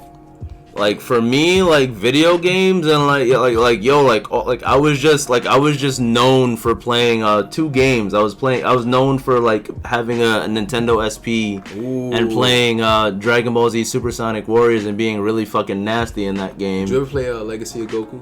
Legacy of Goku, I played it, but I never had the actual cartridge. Okay, yeah. I never had like. I had Legacy of Goku too. Yeah, my boy had it. That game was the shit. And again, like I guess my little network of friends was pretty cool back then because we would trade and borrow games and shit. But but it was like not even on a fundamental level. Like there was nothing. It's like, oh yeah, it was. I like that level where you fight Majin Buu. I'm like, I mean, like I said, kids. Mind you, I still hear conversations like that. I still hear it. Like, I still have that same way you said. I still have that. Like, oh yeah, you watched the game last night. I like when he dropped those points. Like, I still have it. But I understand from what they are. I appreciate them, but it's so I really do hate it because but like back then that's all I had. Yeah. So like I understand why people didn't really realize that girls were always playing video games. Oh yeah. Like when it comes to gamer girls, there's 2 different types. There's our females who actually play video games. They're into video games. They play it. They understand it. They're good at it. Maybe they're not even good at it, but they just enjoy playing it and they respect it for what it is. Then there's the typical on-set gamer girls, who are the ones you see posing with like Call of Duty disc, and they say, "Oh yeah, you know my PS3," and it's an Xbox 360 disc, and they're just like they have the headset on and all that shit. I'm pretty sure some women who play with like with like the cleavage out and shit like that. There's nothing wrong with that. There's like pretty sure there's dudes who like play with their shirts off and shit. Yeah, like it's whatever you, especially in the summer. Especially in the summer, but well, I don't blame. But they typically are just like gamer girl. They just want the attention. More set. Like there's nothing. Mind you, I don't give a shit about either one. But like gamer girls make it worse for like the woman who actually enjoy playing video games. Because I have a lot of friends who enjoy playing video games. They're good at it. A lot of them would kick my ass. Yeah. And that's nothing fine with that. But like the gamer girls, whenever a dude gets online, and you talked about the fragile, the fragile geek ego somewhat. Like I see a lot of Facebook posts where it's just like these guys have been saying hateful messages to these girls, like, "Hey, get the fuck off, hey, you fucking care about this game." It's the same. It's pretty interesting. It's the same line of thought as like the cultural appropriation line of thought. Yeah. It's like this is my protect my culture. Like I can't let. And I really do get that. I really do. I really do get it. Like even though I rag on niggas that like have that cultural approach, like don't think I don't get it. I really do get it. But like you just have to. It doesn't mean I'll agree with you. Yeah, but like at some point you just have to accept that. Like even though like I understand that you want something that's really close, really tight knit, and because it's really cool. It's like this niche fringe audience and like only a few people know about it, and it's so cool because it's like a bunch of people. Like I'll never forget, like because like around the time of like high school, like I became one of the dudes that was like known for like any DBZ question like niggas came to me. Yeah, boy. And it was pretty cool, and it was just really awesome. Like, yo, what's this and what's that, and like it's just really cool. But like now, anime is more accepted to talk about. You aren't like a fucking nerd to talk about it in person. And I think that's great. Like it gets kind of sad. Like, yeah, I'm not the like head boss anymore. But then it's also good because you're more likely to get social interactions from it. You'll actually be able to have discussions. You won't be looking at like a fucking wall for 5 hours. Oh yeah, did you like that Yusuke? You fucked up. Man, you fucked up Jin, right? Flashbacks, man. That spirit wave. Like now, people are gonna be like, "Yo, the spirit wave, son," but like, that guy did it better. Yeah, like some shit like that. That shit is really cool, and it's like, yo, you don't like I'll never forget this, man. Like at the 5 Points Festival, which is like a con. Yes. I went to a while back. So like it was break time around the con. A lot of the content creators went on break, so I'm like, fuck it, let me get something to eat too. A lot of food trucks outside. Of course. Go out, food truck. Get myself Philly cheesesteak, just steak and cheese, and I see a woman and a little kid, and I'm like, I assume it's her son, but I find out that it's her nephew. Yeah. So I was like, yo, may I sit here? She's like, yeah. And so I'm sitting and I'm enjoying the cheesesteak, and then kids be kids, they naturally start talking like, yo, is that a cheesesteak? It's like, is that really good? There's tension. Yeah, like I'm like, I had to oblige little homie. Of course. When a little kid asks you a question, the worst thing to do is just say fuck off. Because you won't help, mind you, you'll be preparing him for the world. But it won't help him you don't want to be part of that transition. Yeah, like, I was like, yo, I had to talk to little homie. I was like, yo, it's like, yeah, it's really dope, man. Like, Philly cheesesteaks are pretty dope. And then, like, we started talking about the con, and he starts busting. He bought, his aunt bought him, like, the current Darth, well, not the then current, it was, Kieran Gillen, Darth Vader, Darth Vader of Star Wars. And I was like, yo, they got the whole big collected volume. He's like, what? I'm like, yeah, dude, it's like 12 issues in one big hardcover book. He's like, what? Boy. And he, like, I'm the business coming. Yeah. I'm ready for that, boy. So, like, it was just, we get into this whole conversation. He's like, yo, what's this and what's that? And I'm like, yo, did you know that book is set in between episodes 4 and 5 and this and that? And she's like, wow, how do you know all this? And, like, it was just really cool because, like, eventually we just start interacting. And, like, I felt like I knew these people my whole entire life. Hey. And it was really cool because, like, this kid, he was like, oh, this and that. And, like, he's asking me all these questions. He's like, why these people don't show up in these movies? I'm like, right, studios. And, like, I don't know if he got it, but, like, I tried my best to I'm pretty sure he enjoyed himself. But my favorite part of the interaction was, I was like, yo, I don't even know why I'm asking a kid this, but did you see Deadpool? He's like, yeah. I'm like, oh god. I'm like, so I'm cause I was trying to explain to him a plot point, but I'm like, wait a minute, that movie is violent. They made a hand masturbation joke. I don't even know if he got that. Yo, boy, I was just like, oh shit, dude. And then she was like, yeah, he's seen it. I was like, oh. I was like, yo, dude. And then I was like, have you seen Logan? And he's like, yeah. I'm like, oh. I'm like, yo. I'm like, that whole first half of the movie is straight F-bombs, dude. I'm like, oh. I'm like, yo, bless your soul, little kid. When I have a kid, I'm showing him Deadpool. I'm showing him Logan. Showing him Blade. Oh, I'm gonna zoom in on the part where they fucking putting the clamps in the other vampire's back. It's gonna be great. Oh great. Man, it was really cool, man. It was really cool, and I took a picture with them. Nice. You show me that later. That she had it on her phone. I didn't have it. Alright. Yeah, I took a picture with them. They were cool peeps, man. They were real cool peeps. Fucking awesome ass niggas, man. And I say all that to say, human interaction is really needed. Like, if you're a geek on the verge of becoming a freak, please reach out. Do in your own weird autistic way. Like, somebody will recognize. Somebody will like, alright, this nigga's weird, so let me fill it. Let me bridge the gap. I know this fucking weird autistic guy is trying. Let me bridge the gap. Mind you, that's one thing with me is I like social interaction, but then at times I just want to be left alone in my cave. And it's weird because people will message me, and I'm just like, fuck. He was nice enough to message. Let me give him the decency to message back. And that's the best part about that. You have had enough social interactions to be that socially conscious. Like it's hard for some people to like actually message.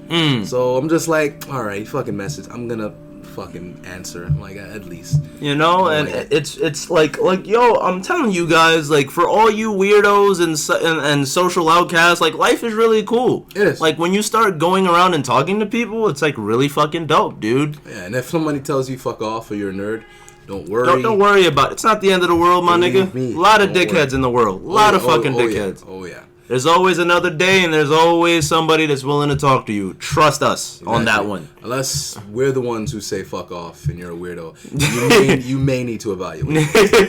we literally never say that. Yeah, we never say that. But you know, don't take it to heart unless you really need help. Unless we say get help, then think about it. But someone who should also get help. I don't know why I'm doing it like a fucking newscaster. I mean, you're starting to adjust. You're starting to realize that you're talking to a microphone. Yeah. So if you guys have heard, and I want to talk about this because this is very important, is the girl who actually, the suicide manslaughter thing. So the whole context of this is there was a girl. I forget her name exactly. Her name's not important. Yeah, you're right. So yeah, she had a boyfriend, and the boyfriend was suicidal. He had a lot of mental problems. He was mentally unstable. He's tried to kill himself before multiple times, but he's never been able to really go through with it, or he failed at it. And so he told her, "Oh yeah, I want to kill myself. You can help me kill myself." And she said no, just obviously. But then one time, so my bad. He pushed her like to the edge. She was so annoyed with it. She would tell him, was like for a long time, like, kill yourself, like, kill yourself. Just texting this to this man. He's already mentally unstable. He's very mentally unstable, mentally unhinged. He's already tried to kill himself multiple times. So you tell him, kill yourself. But he could never go through with it. And he came to her for help. And I don't know if she tried to help him or whatever. She stated that she did, but everybody's like, yeah, nigga. We're not sure. So, because like, if that was me, and I'm not going to pretend to be in her shoes, but this is what I think I would do. Because there's a difference between what you think you would do and what you actually would fucking do. So, I'm just going to come at this from the point of what I hope I would do. Is basically, if someone told me, yo, I'm going to kill myself, and I tried to get them help in a little nudge conventional way, I'm going full out on that nigga. Like, son, getting fucking help right now. Go call the police or whatever else. Well, I mean, 911 would direct you to like a suicide hotline. Yeah, they would direct you. Well, I mean, it depends because things like that have happened before and they haven't ended in the greatest way. True. With mental illness. So you have to be very careful with that. But basically, call the proper place, call the hotlines for this, and have them help. Like, give them the address. Like, have them help, because if this person's really about to kill themselves, I don't want to say, shit, man, I could have helped them. I don't want to say that, because it was like this one kid who I talked to, and I think it was like at 15, so this was years ago. And I'm 22 now, so it was 7 years ago. And he basically said, like, yo, like, shit, man, there's nothing to do around here. I don't know my purpose. Shit, man, I got nothing to do. Those it's like days. a thing when like kill myself, and I'm just like, what? It's like, why are you telling me, dude? Yeah, I'm just like, he's like, it was in Tres Arroyos, so it was one of the Latin countries. Okay, long way away. So I'm like talking to him. I'm trying to say, yo, you got a lot to live for. Don't throw your life away and all that shit. And I'm not good with words then as I am now. So I'm just like scrambling, like I'm concerned because this is a human being, and if he killed himself, I'd likely be the last person he ever talked to. Yeah, and that's something that freaks me out. That's something that really fucking freaks me out. Just like, so he ended up not killing himself, and I see him on Facebook to this day. And so thankfully he hasn't killed himself. He's a lot better, but he was a teen too. I think he was around my age at least. So one thing about it is, I mean, to give credit, man, at least he reached out. I didn't even reach out, man. I remember that. I just went through my crisis, but I remember that. homie, I'm glad you got through that. Yeah, homie reached out. So props to him. He's actually healthy. Yeah. That's because that's the healthy thing to do. Yeah. So going back to the actual case at hand is she basically said, kill yourself, kill yourself, kill yourself. So what he did was he actually filled a car up with gas. Carbon monoxide. And he got out to text her. And she said, get back in. Yeah, he wanted her to, like, he asked her to say, yo, tell me not to do this. And she said, get back in the car. Now, I think one of her reasons for doing that, she said, was that obviously he was suffering and that she wanted to help him end his suffering. Which, it's a moral dilemma because he was in a lot of pain. Exactly. And we don't know how far gone he was. I'm not sure, in that case, in suicidal, how far gone you are from help. Honestly, sure. If you want, like, this could be totally wrong, but like from what I'm hearing and what I read from everything that I saw, for me, I feel like it's just the fact that she was very curious in the fact that, could I really make another human being end their own life? Oh. Like, I think that's what it is. I think she was like, yo, I've been trying to get this dude to kill. I'm just really curious. Because, like, when he did it, like, she went around, as soon as he did it, she went around parading around town going, oh my God, can't believe he did it. I tried to get him to help. I'm like, nah, fam. Like, no. If, it's like you said, he got out the car to have one last cry for help. Yeah. And she said, get back in. Yeah. So, no, fuck out of here. I really believe it was, she was probably sitting down and was like, yo, I wonder if I could deadass make somebody kill themselves. Yeah. So, the reason why we bring this up is she has been charged for manslaughter because of those texts. Now, the thing... And for manslaughter, you could get up to 20. Yeah, but she was a minor at the time, so she likely will not serve that full sentence. She'll probably get 5, maybe even 3 years. Yeah.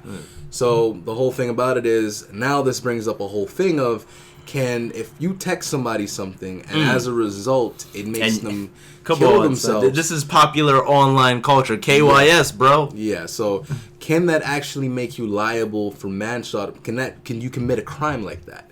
Is the whole thing. See. And it's such a tough call, but I think I finally landed on my decision. And Jason Stapleton helped me navigate this properly because it's like they said.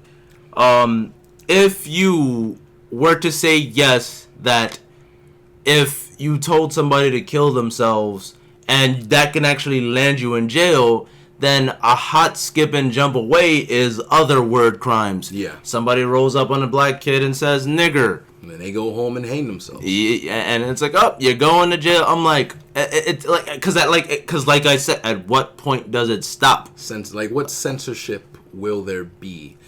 And I feel for me, it should be a very specific type of thing. Whereas this case in particular, case by case basis. Like if he was suicidal and he said that he was currently trying to kill himself, and he tells you the way, and he asks you to help him not kill himself, and you actually tell him, no, go back and kill yourself, that might be a crime. Yeah. That might be a crime. But it's because I see on the internet all the time, you faggot, kill yourself. Like, I see that all the time. See, but the thing is, like, I feel like that's just like super crazy punishment for like reprehensible behavior, mind you, which is what prison is all about. But like it's an over punishment, like prison for words, for speaking. Yeah. Like listen, like I understand that language is powerful. I've read a lot of Hellblazer stories. I've read a lot of Loki comics. Words are powerful. Don't get me wrong. Yeah. But like, yo, if my persuasive rhetoric gets you to kill yourself, that's no. Like again, like, cause like I said, like anything, fucking feminists with their bullshit microaggressions. It's like, oh yeah, I felt threatened because he balled his fist up and said fuck you, so I felt threatened. Oh, word, you did? well, let's go find that guy that said fuck you and balled his fist up because of his microaggressions and anger towards you.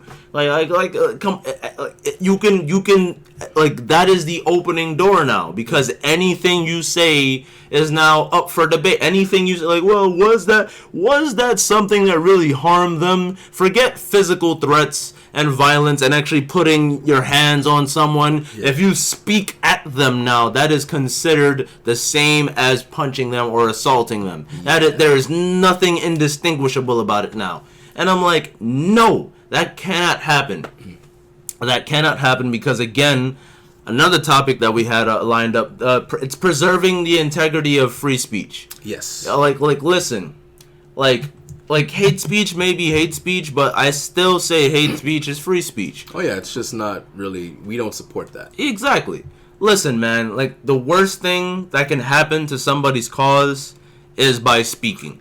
Like, how else are we gonna shut down bad ideas if we don't even know what they are? If we don't even hear them the fuck out, how do we know what's a bad idea? Because what's the evidence that they're bad if we don't have any evidence that they might be good either? Like, you gotta see the correlation. Like, come on, son. Like, let the collective say, no, this is dumb.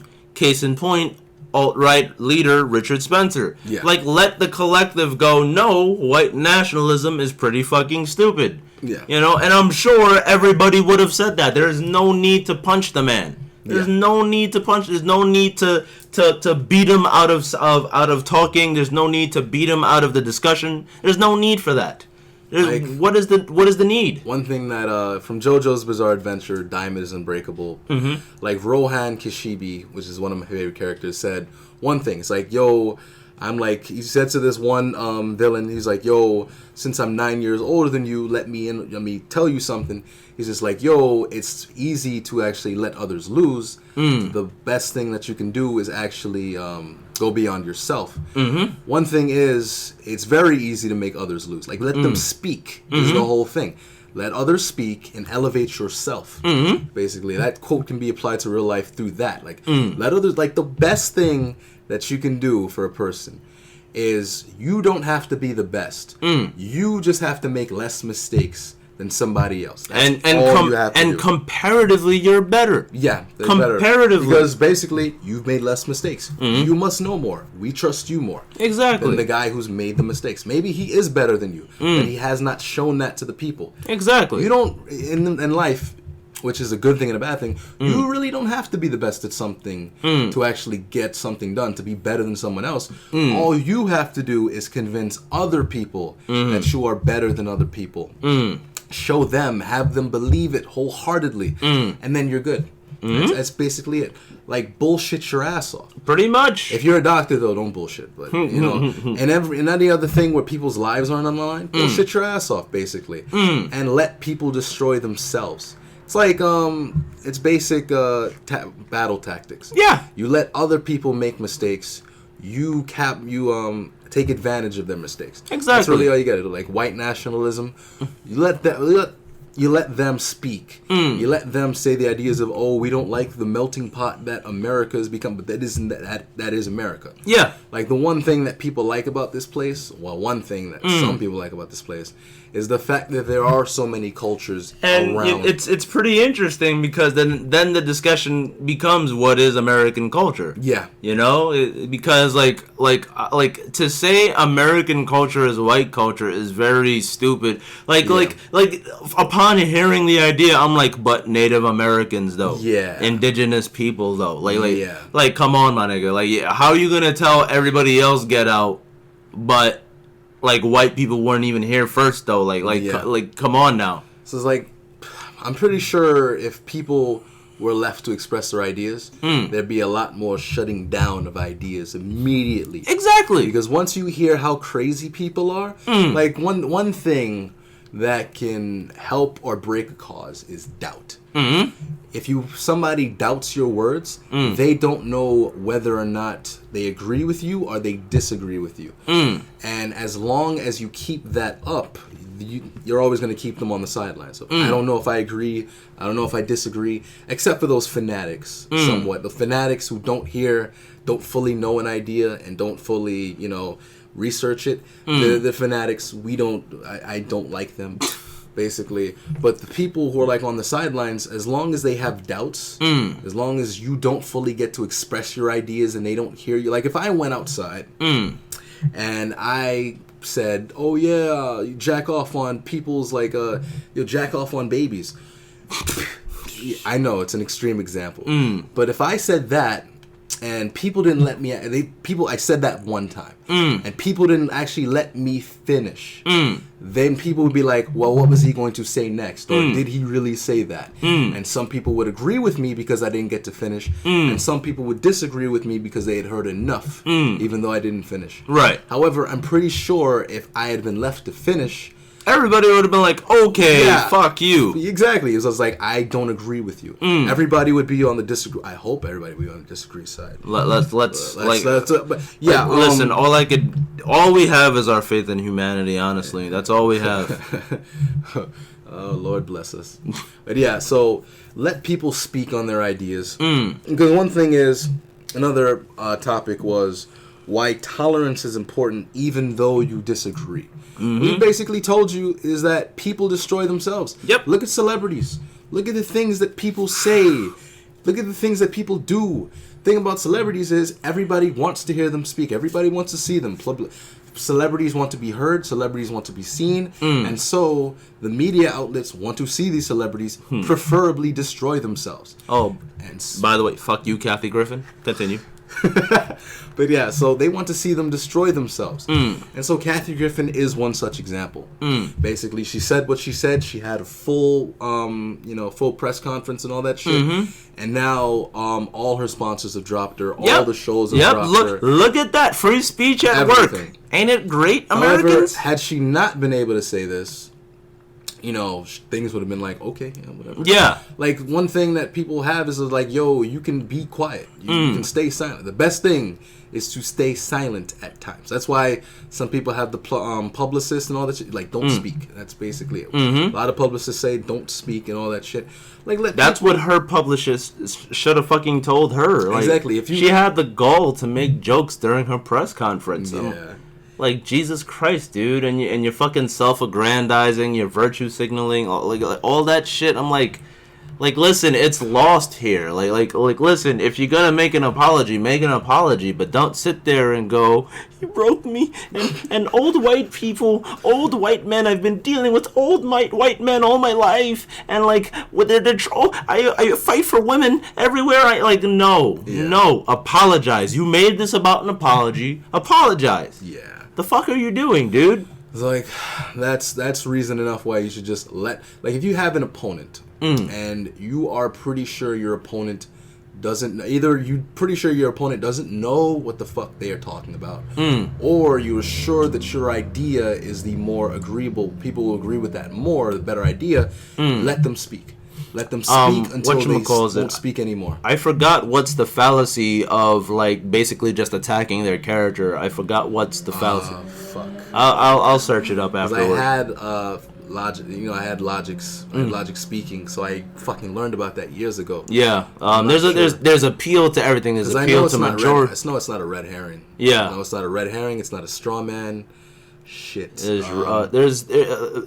Basically, once you attack someone's character and it's not about that, you lose character. You lose it. You lose character because you're not smart enough. You go, fuck you, God isn't real. It's like what? Niggas stop taking you seriously after that. Now, mind you, if the argument is about their character, which a lot of you watch those politician, political debates. Political ads, and the whole topic is their character, things they've done, things that people would not agree with, scumbag shit. And I'm like, okay, he stays on topic all the time. He didn't say, yes, he voted for such and such bill that did such and such, and this is bad, and science isn't real. Like, he didn't go like that. He kept it all on character, yada, yada, yada, yada. That's basically it. Like, differentiate between attacking ideas and attacking people themselves. As long as you can stay on that topic, you will not be one of the ones destroyed by actually talking. Yeah. That's the whole thing. Like, mind you can say, like, somebody is reprehensible because they've done, like, literally morally bad things. Like let's say, like, yo, he has done things to harm the goodwill of the people, to betray the trust of the people. Yeah.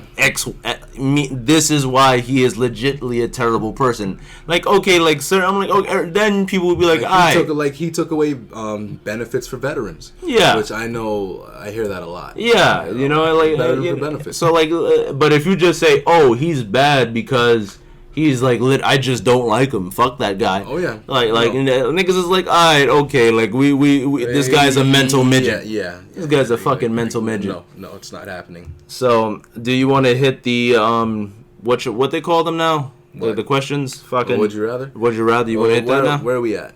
1 minute and 1 minute. Fucking, yeah, we're at 1 minute. We're at a fucking hour 40. 48. Hour 48. I think we have one more. Okay.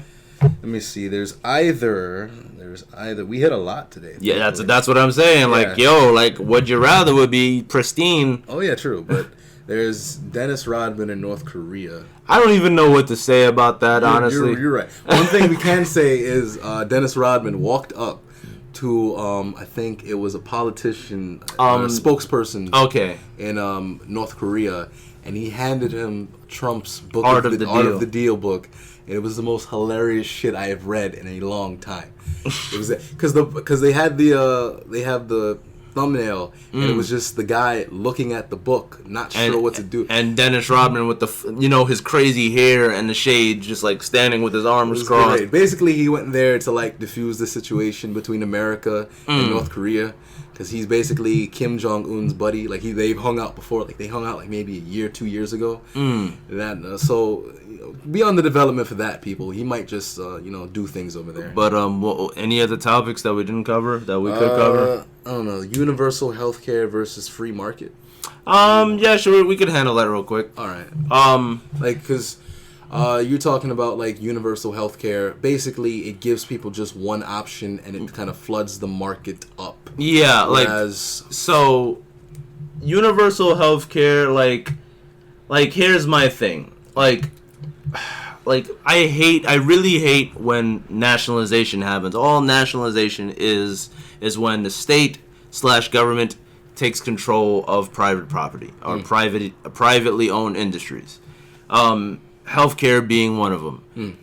Free market. One of the benefits and why I personally lean towards free market healthcare is because a bunch of health insurance companies could pop up in a free market, and because of competition, they're all competing with each other. Prices can be relatively fairly low. You can get covered for a lot of shit. Yeah. And and since they're all competing with each other, we get like damn, if these guys are offering more coverage for a less price, we got to do that shit too. Yeah. Capitalism is self-correcting, and it could adjust to shit like that. Yeah. We could probably write some regulation as to certain companies can't fuck over other companies. I can't think of any answers in this immediate moment. I'd probably have to sit down and think about it for a minute or two. But I would prefer probably like a coming of the two, probably like minimal government regulation on healthcare, because with the Trump care and the Republican bills, what they are is like Senator Rand Paul says, they're Obamacare light, and what he means by that is, yes, they do free up the market, but all it really does is it provides a baseline healthcare that everybody gets, but it's even shittier before. Like even with Obamacare, even though you were fully covered for shit, it was expensive as shit, but like you were covered for shit. They're not even covering you for as much. The reason why people were saying Obamacare couldn't hold and sustain itself, because again, fuck ton of government spending. I can't. I'm not gonna attempt to recall the numbers, but just trust my good word that when Obamacare was a thing in the years of 2008 to 2012, fuck ton of money was being spent to maintain to maintain universal health care. Government spending, like anytime the government like fucking breathes, a lot of money being spent. As a matter of fact, the Jason Stapleton podcast, I'm not like, this is an easy plug, but like watch his show because it's really fucking cool. Oh, yeah. But like recently, the government just now ended its Y2K prep program. What? Yeah. Y2K, if you didn't fucking know, for all the Gen X is after millennials. It's all about that Y2J. So stop. So Jericho. So Y2K was this apocalyptic event that computers were gonna fucking all shut down. All technology were gonna shut down because the way the code was written, like all the numbers were written two digit instead of 4 digit. Like they just did like 88. 70 whatever 99 like that's but like when it became 99 to 2000 niggas thought the computers were gonna blow up like cause they were like yo but these dickheads didn't realize all niggas had to do was just rewrite the code, so it's just like four digits but like to be fair, it was a fuck ton of code rewriting that you had to do for that, but niggas thought computers were gonna blow up. And then, like I said, like 2012, people thought the world was gonna end. And the government was still like having computer technicians funding this, researching and preparing, and this is what like these niggas should have stopped that shit years ago. We just ended the Y2K prep apocalypse prep program. We just ended it like a couple months ago, and man, I'm just you just lost more jobs. I'm just like yo, really government, fucking really government. So like this is an idea of the shit our government spends its money on. We spend our money on a lot of shit, dude. Dumb shit. You know, and I personally I would like government to regulate things like foster care. I don't think we should have privately owned foster care or religious owned foster care systems. That's a conflict of interest. Yeah, because I'm who's gonna regulate if these kids are being abused and stuff This happens a lot. Yeah, you know, I would say we need the power of the state behind that shit. What Child Protective Services. I forget the abbreviations for a lot of them, but there's a lot. There's a fucking lot of the age. But basically, social work programs that are put in place to protect these kids. Yeah. I would say government, their power is very useful for policing and protecting, and that's really great. For foster care, the government would be really great for regulating foster care, shit like that. I'll be like, yeah, put the power of the state behind that shit. If somebody's abusing a kid, if this privately owned, what are you gonna do? Go back to religious foster care? Oh, yeah, you're abusing them, and yeah, they answered the question wrong. Yeah, you know what I'm saying? And I was disciplining them Catholic Bible rules wise, and they'll go, oh, okay. Because again, private institution, they can do whatever they want. Exactly. So we talked about before the stripper teacher. It's a privately owned private school into which they made a contract, and it's basically, yeah, man, you did this, you get fired. You know, as a matter of fact, I'm not gonna sit down and search up the articles, but I know there was a kid from Texas who was being abused, and he did end up fucking dying. Jeez. So and I'm like, yo, shit like that we could prevent with the power of government. Yeah. I'm not complete, again, when it comes to libertarian, I'm libertarian leaning because, like I said, capitalist. But I'm not ANCAP. I'm not saying, oh yeah, we should break everything up into small city states on some Aztec shit. Yeah. No. Mind you, we kind of sort of already have that. People will tell you that if you break a law underground in the MTA on the subway, you go to the MTA court. You don't go to actual criminal court. You go to their court. I mean, because it would be a lot if it was just general courts. You know? I feel like that helps flow the system up. It does. But people always have this idea that ANCAP is so outlandish when it we kind of already have that. I feel like it's examples, basically examples. like with the free speech thing, it also brings up people can destroy themselves if they if they can't explain properly. They give the bad examples, like whatever examples people saw for the ANCAP thing that was that made it so outlandish. That was what hurt their cause. However, it's probably because of shit like Bitcoin. Yeah.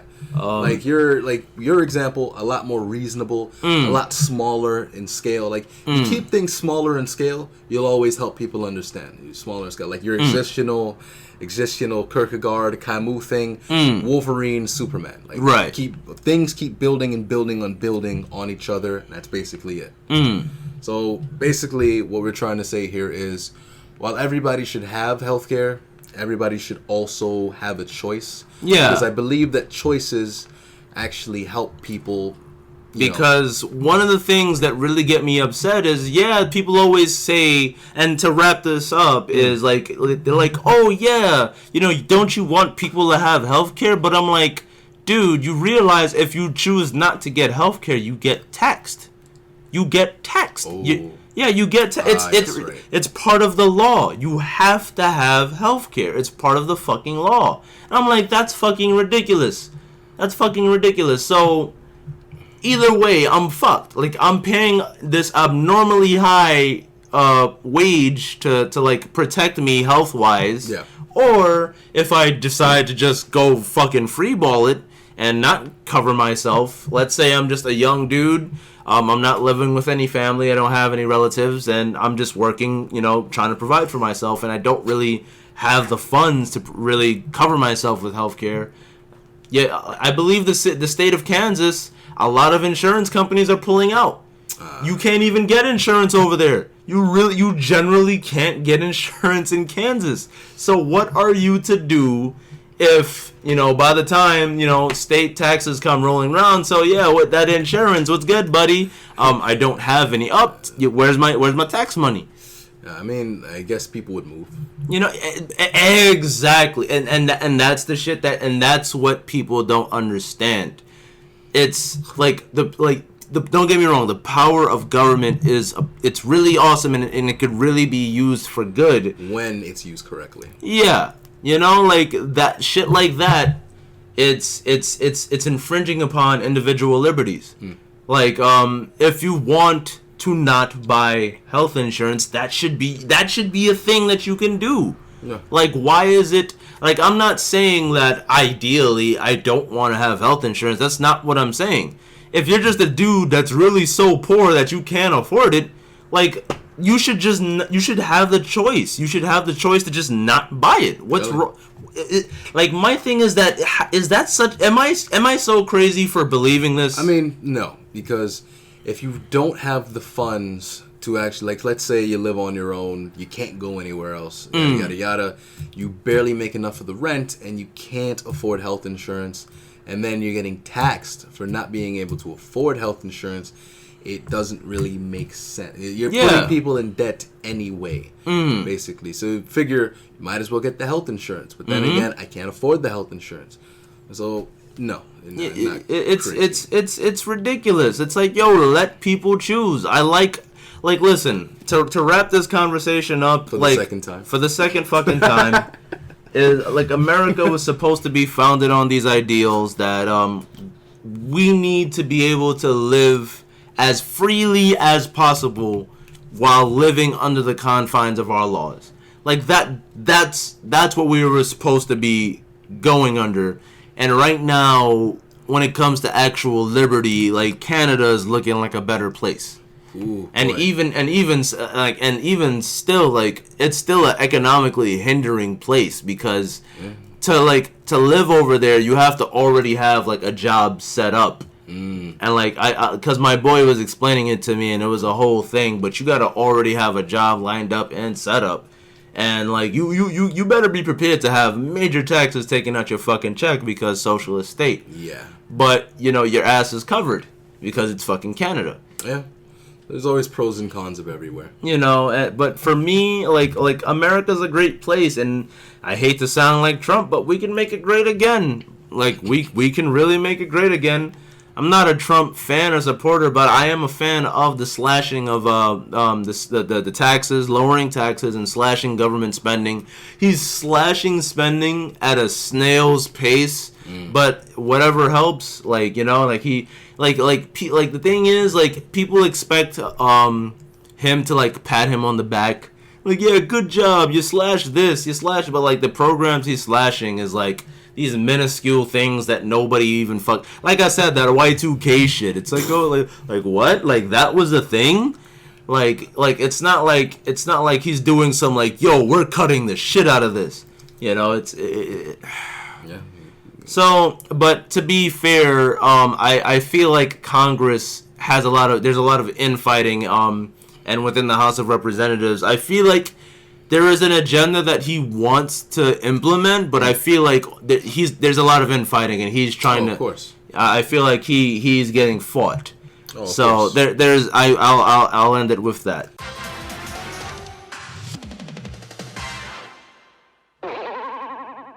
So, yes.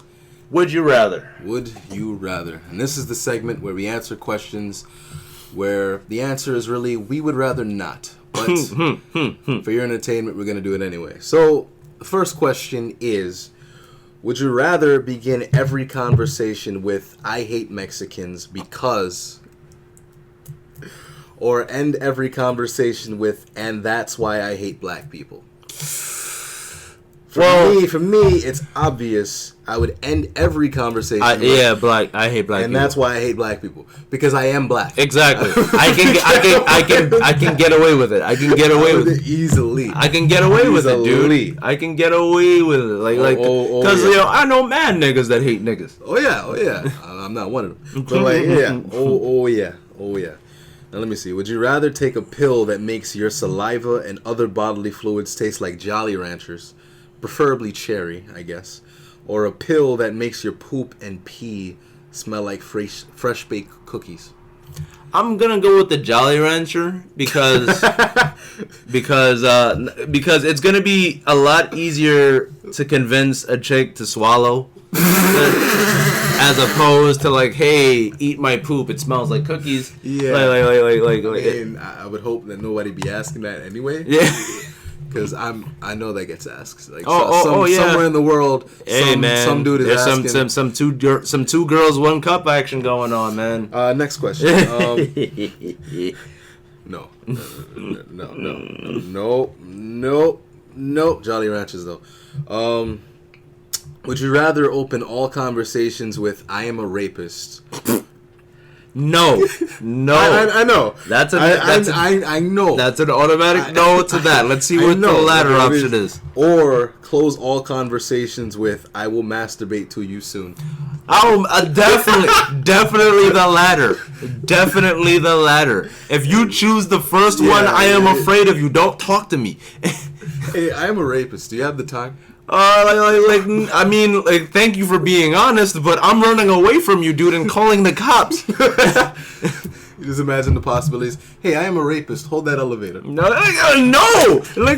nigga. Close that shit up. Like, I am a rapist, and how did my son do in his report card? All right, I'm having a little too much fun with that. All right, I need to fucking stop.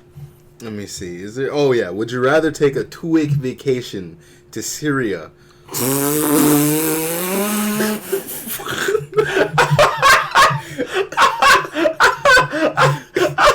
Fuck. I know. Oh God. Or and it's very, especially with that guy who just came over in the coma. Condolences to him. Or a 6-month vacation in North Korea. Oh my God, this is a good one. Oh God, like 2 weeks in Syria, or 6-month vacation in North Korea. Because the refugees they coming in, they still come they coming. Like it's very they ran from something. That's what I'm saying. I'm not trying to smell like gas, my nigga. Yeah. I'm not trying to inhale that shit. You're gonna be looking like Auntie. You're gonna be like. You're gonna be like Uncle Owen and Aunt Beru from Star Wars. Yeah. I'm not trying to inhale that, but at the same time, like, I mean, hey, you know what? If you follow their laws, you should be good in North Korea. You know what? Yeah, in North Korea, just keep your head down for 6 months. And I heard they like to keep up appearances around tourists. Yeah. So you know what? Fuck it. 6 months. Exactly. North Korea. Maybe I can get some North Korea poon. Hey, maybe. I So- don't know. I mean, they'd probably be. Don't. It'd be- oh boy. Let me see. Do I have any other ones? Let me see. Oh yes. Would you rather have the ability to make people smell shit, and I know, and even control where they think the shit smell is coming from, or have the ability to fuck with people's electronics like computers, phones, etc., like make their phone constantly cut out, battery die, PC shut down, freeze? I'm choosing electronics. Yeah. Well, because it depends. If I wanted to torture someone, the shit. But if realistically, if I need to use it for personal gain, definitely the electronics. Yeah, dude, like, come on, son. Like, we live in a world of technological advancements. Like, come on now. Yeah. Like you telling me I could hop in niggas Skype conversations? Yo, boy, what you saying? Like, let me know on them stock secrets, boy. Them cameras is off. Don't worry about going to jail, fam. You ain't Bernie Madoff. Yo, you know what I'm saying? I'm like, yo, that's something that's really lit, son. Like, you're a walking EMP, boy. You about to be watchdogs for real. Ooh, would you? And it's not like the smelling shit thing. It's not like it's not appealing because I got some choice niggas that I really wish. Just a few. I got some select niggas. Just a few. I got some choice niggas. I'm like, yo, next time they on the train, but you just round them all up out the car. Boy, I'd make your life a living. Why? Everywhere I go, it smells like shit. Because your life is shit. Who would you rather fight in their prime? Jean-Claude Van Damme. Oh, God. Steven Seagal or Sylvester Stallone? I don't know. Like, Jean-Claude Van Damme actually knows martial arts. He'll fuck you up. He'll fuck you up. Fuck you up. Steven Seagal, he looks like he knows some bullshit shit. I know he knows. Like, he used to fuck around with the stuntmen. He used to fuck them niggas up. Okay, never mind then. Oh, I mean, mind you, because they can't hit back. Because I'm just like, he knows martial arts, but like, mind you, today he's kind of fat. He's kind of fat, so. But they said in their prime though. Oh yes, right. I'm not taking Stallone in his prime. I'm not fucking doing that, boy. I'm not doing that shit. Stallone in his prime's a brolic ass nigga. Yeah, I'm not taking on Rocky. So I'd probably be like Steven Seagal. Only for like, because there's nobody else. I'm not taking Jean-Claude. You've seen Jean-Claude Van Damme in his fucking prime. All right, you're right. Steven Seagal. I'm not taking it. Cause yo, he's brolic. Like he's Diesel. Yeah. Like even as an old, I wouldn't take on Stallone now. Like he's like the nigga just like he's a giant muscle. He still got that testosterone going. Yeah, he's a walking, talking muscle. Yeah. Would you rather have infinite super speed or the ability to pause time for infinite intervals? Oh, I'm going Zaweldo. Oh, that's pretty interesting because there's a lot of that's a dope one. I would go because that's fucking. See, the thing with the time, because the super speed will have effects on the environment for sure, and on yourself, but with time and especially like niggas don't even know, like Zaweldo. Yo, fuck yeah, I'm gonna have to go time, son. Zaweldo. Yo, like, cause like, yo, boy, I would be robbing niggas blind, son. I'd be like, yo, come up. Register all mine, son. Nothing come up on the fucking camera. You'll never know, boy. I had to set things right. You'll never know. You'll never see me on the camera, boy. Oh yeah, I had to set things right. And this one is like a nerd question because we're both fucking nerds. Would you rather have Wolverine's healing factor or Magneto's control of magnetic elements? Healing factor, just because longevity, because it's like you're not gonna live forever. No, but like a really long time. Like I gotta see where this world's gonna go in a couple of years, dog. I mean, mind you, if you're Magneto, you could literally rule the world. Yeah, but I'm like, just but I'm not trying to be an authoritarian dictator. I'm just trying to be at the crib, not getting hurt. But if I get hurt, I prick my finger, it heals. Basically. You know what I'm saying? I'm trying to live for a little long minute. Oh yeah. You're going to like this one. Would you rather uncontrollably shout the N-word every time the noise in a room fell below a certain threshold, or uncontrollably punch children in the stomach every time you were in a situation you could get away with it? I'm shouting the N-word. I'm shouting the N-word. I'm not trying to physically abuse kids. Yeah, no. So I could... You could get away with it. But I'm not trying to have them niggas grow up and be fucking angsty edgelord Red Hood niggas. I'm not trying to have them like that Kenshin episode. Yeah. I will kill you for my family. Fuck that. Yeah, no. Fuck that, boy. Ooh, no. Let's see. Let me see. Do I have anything? Would you rather resurrect from a baby each time you die with all the knowledge you gained from previous lives, or being reincarnated into something different, like another person, dog, bird, whatever? Oh, baby. With no knowledge of your past life. Oh, baby, dog. Yeah. Baby. Yeah. Like all that pain, like it doesn't have to be this way. Yeah, baby, son. Like past life experience, but niggas done fucked up, son. Oh yeah. I'll be like, yo, bitch, you stupid. I'll swag your stupid ass up in a minute. Like, yo, that nigga ain't shit. That nigga ain't shit. Like, boy, I'll pick my crew. Why? I'm like, so y'all the real niggas. Oh, I'm chilling with y'all. Like, yo, boy. I bet us be able to be like, it is happening again.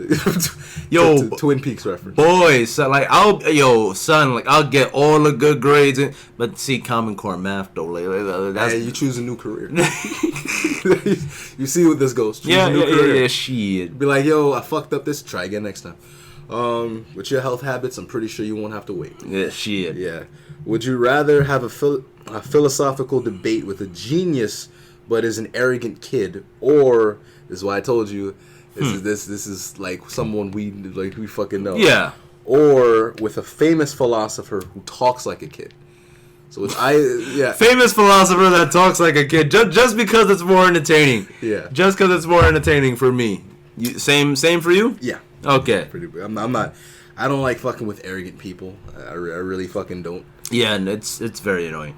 Now, would you rather live in a cartoon or in a comic book? Comic book. I know. That's too easy. Too easy. Oh, I know. One that isn't as easy is, would you rather be thrown into a garbage truck and be taken to the dump, or be stripped down naked, covered with meat and honey, and chained to a tree on a hot summer day for 48 hours? What? Hold on, this is one more time. Would you rather be thrown in a garbage truck and be taken to the dump, or be stripped down naked, covered with meat and honey, and chained to a tree on a hot summer day for 48 hours? I'm going to the fucking dump. I'm going to the fucking dump. You could potentially die from being kept there for 48 hours. Dude, I'm not trying to meet a bear, son. I'm not trying to meet them niggas. Chill out. I'm not trying to be one with nature. Fuck that. And that meat and honey, boy, you looking real good. Nah, boy. I'm not trying to be one with nature. Now, this is one that's going to really test us. Would you rather... Oh, boy. Yeah, would you rather have to wash your hair every day with cum, or have unsafe sex with a prostitute every year? I'm fucking prostitute. I can't. Shit, dude. I'm not washing my hair with cum. I'll let you know that right now. They specify. They didn't specify between male and female cum, did they? Wash your hair every day with cum. Like, I'm guessing. I mean, you know which cum they're talking about. Yeah. Otherwise, this would not be a problem. This wouldn't even be a moral dilemma. Like, I'm not trying to catch AIDS though. But I'm not trying to have cum. I'm not trying to go into the break room, get my coffee, and then someone comes too close, and they're like, "Hey, I'll see you later." I'm not trying to have that. Okay. Like, you could always wash your hair again afterwards. Yeah, with cum again. Thanks. Thanks. Cum. Every day with cum. Like, thanks. Fuck. I'm gonna have to go with the prostitute, man. I can't wash my hair with cum, man. What to say? But that just shows I really fucking hate unsafe sex, man. Nah, fam. I actually legitimately considered washing my hair with cum. Like, I fucking hate this game. I mean, hey, man, you gotta consider it to see how bad an idea it is. Like, hey, let me see. Would you rather not be able to grow facial hair but have a full head of hair, or be able to grow a good beard but not have hair on your head? Well, I mean, I already got a beard I know. and no hair but like, anyway. say that you could go back in time to when you did. I mean, but I like my facial hair though. Yeah. So basically, thing, I'm like, so basically, Never. keep the status quo. Because the thing about it is, for me, is when I've had no beard, people said, "Yo, you look like a kid, son." I'm like, "Fuck you." It's basically how it is for me. So you want to be bald too? Oh yeah. Okay. Yeah, I'm already balding, but you can see it in my you can see the spots. You can see the spot, like it's already happening. Alrighty, It's well. already happened. It's already confirmed. Well. Oh yeah. Let me see. Oh yes. Would you rather sleep on a bed made of human nipples with a blanket made of nipples? Okay. Or sleep on a sheet of dry ice with only a fleece blanket? I'm going with the nipples. I'm gonna fucking die. Like, Son, I don't want to feel nipples. son, nigga, you won't live through dry ice. Son, at least I won't have to live through nipples. I don't want to live through nipples, man. I don't know. I'd rather go through nipple on a bed. bed made of human nipples with a blanket made of nipples. Yeah, I'm okay with that. Poking you.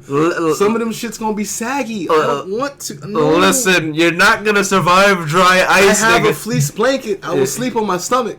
Yeah, okay, nigga. Okay, I'm not sleeping on a fucking dry ice bed. That's death. That's hypothermic death. I'm not doing that. No, fuck that, boy. I can't do nipples. I'm not trying to have this be the fucking Silence of the Lambs. No. Yeah. I'm going with nipple bed. Hey, I feel you. You want to live. Yeah. I want to go with honor. Would you rather have demigod-like powers but be chased down and cursed by an undead ancient Egyptian king that you have to defeat, or be able to cool down coffee by looking at it and warm up milk by looking at it? What the that is really stupid. That is really fucking stupid. Boy, on one hand, it's Moon Knight, and then on the other hand, I can cool my coffee down in like less than a minute. I'm going with Moon Knight just because that's more interesting. Like demigod, shit. Yeah. With a villain that chases me down, like shit. That's pretty much living comic book. Yeah. I'll go with the Moon Knight because I'm just like. Sean would go with the coffee though. Oh yeah. With coffee. You meet the perfect partner of your dreams. The thing is, she's a succubus. Would you rather stay with her and make it work, or have to kill her knowing no one else can replace her? I'd kill her. Succubuses are succubuses at the end of the day. I mean, is it really that bad? Yes. Is it really that bad? Yes, they suck out your life force, nigga. I mean, that's all people. Listen, that's a succubus is a succubus. That bitch gonna die. That's everybody. Would you rather never feel embarrassed again or never feel ashamed again? Never feel embarrassed. Never feel embarrassed. Yeah, same thing. Cause shame most of the time is going out the window anyway. Yes. Yeah, that is true. Yeah, I'm not gonna lie. For me, most of my shame has already gone out the window anyway. True enough. That's of course there is still further to fall. Not saying there isn't. Oh yes, there's always. But embarrassment is always much. Yeah, like boy, do you know how many times I'd be chilling and just I remember some fucking memory. I'm like, god damn it, fuck you, brain. Oh yeah, especially my college and high school years.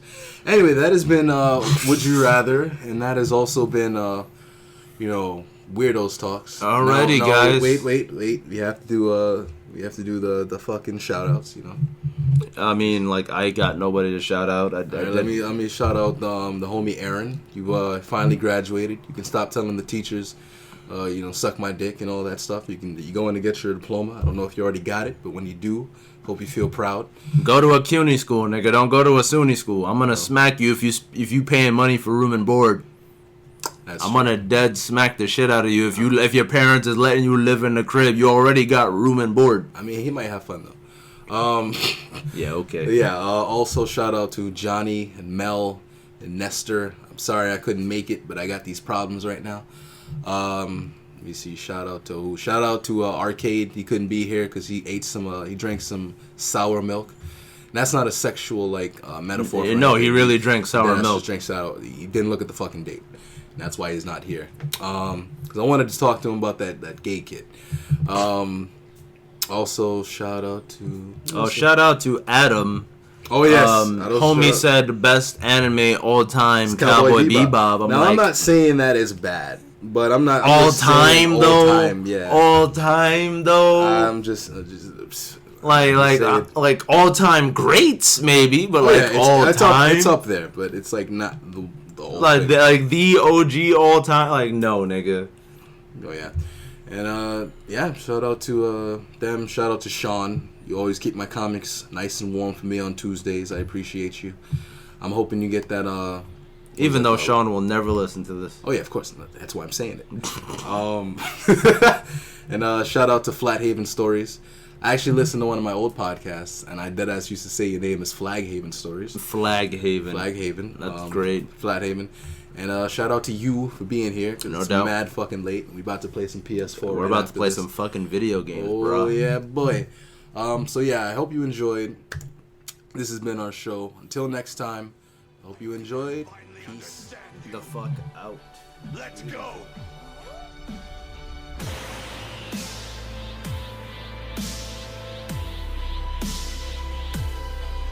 What's Vegeta up to, Piccolo? He's crazy. He won't make it. That monster is gonna eat him alive. For the first time, Vegeta is fighting for someone other than himself. Controlling his own fate. You are a fool! I am going to crush you and throw you into the wind! Trunks, Bulma, I do this for you. And yes, even for you, Kakarot.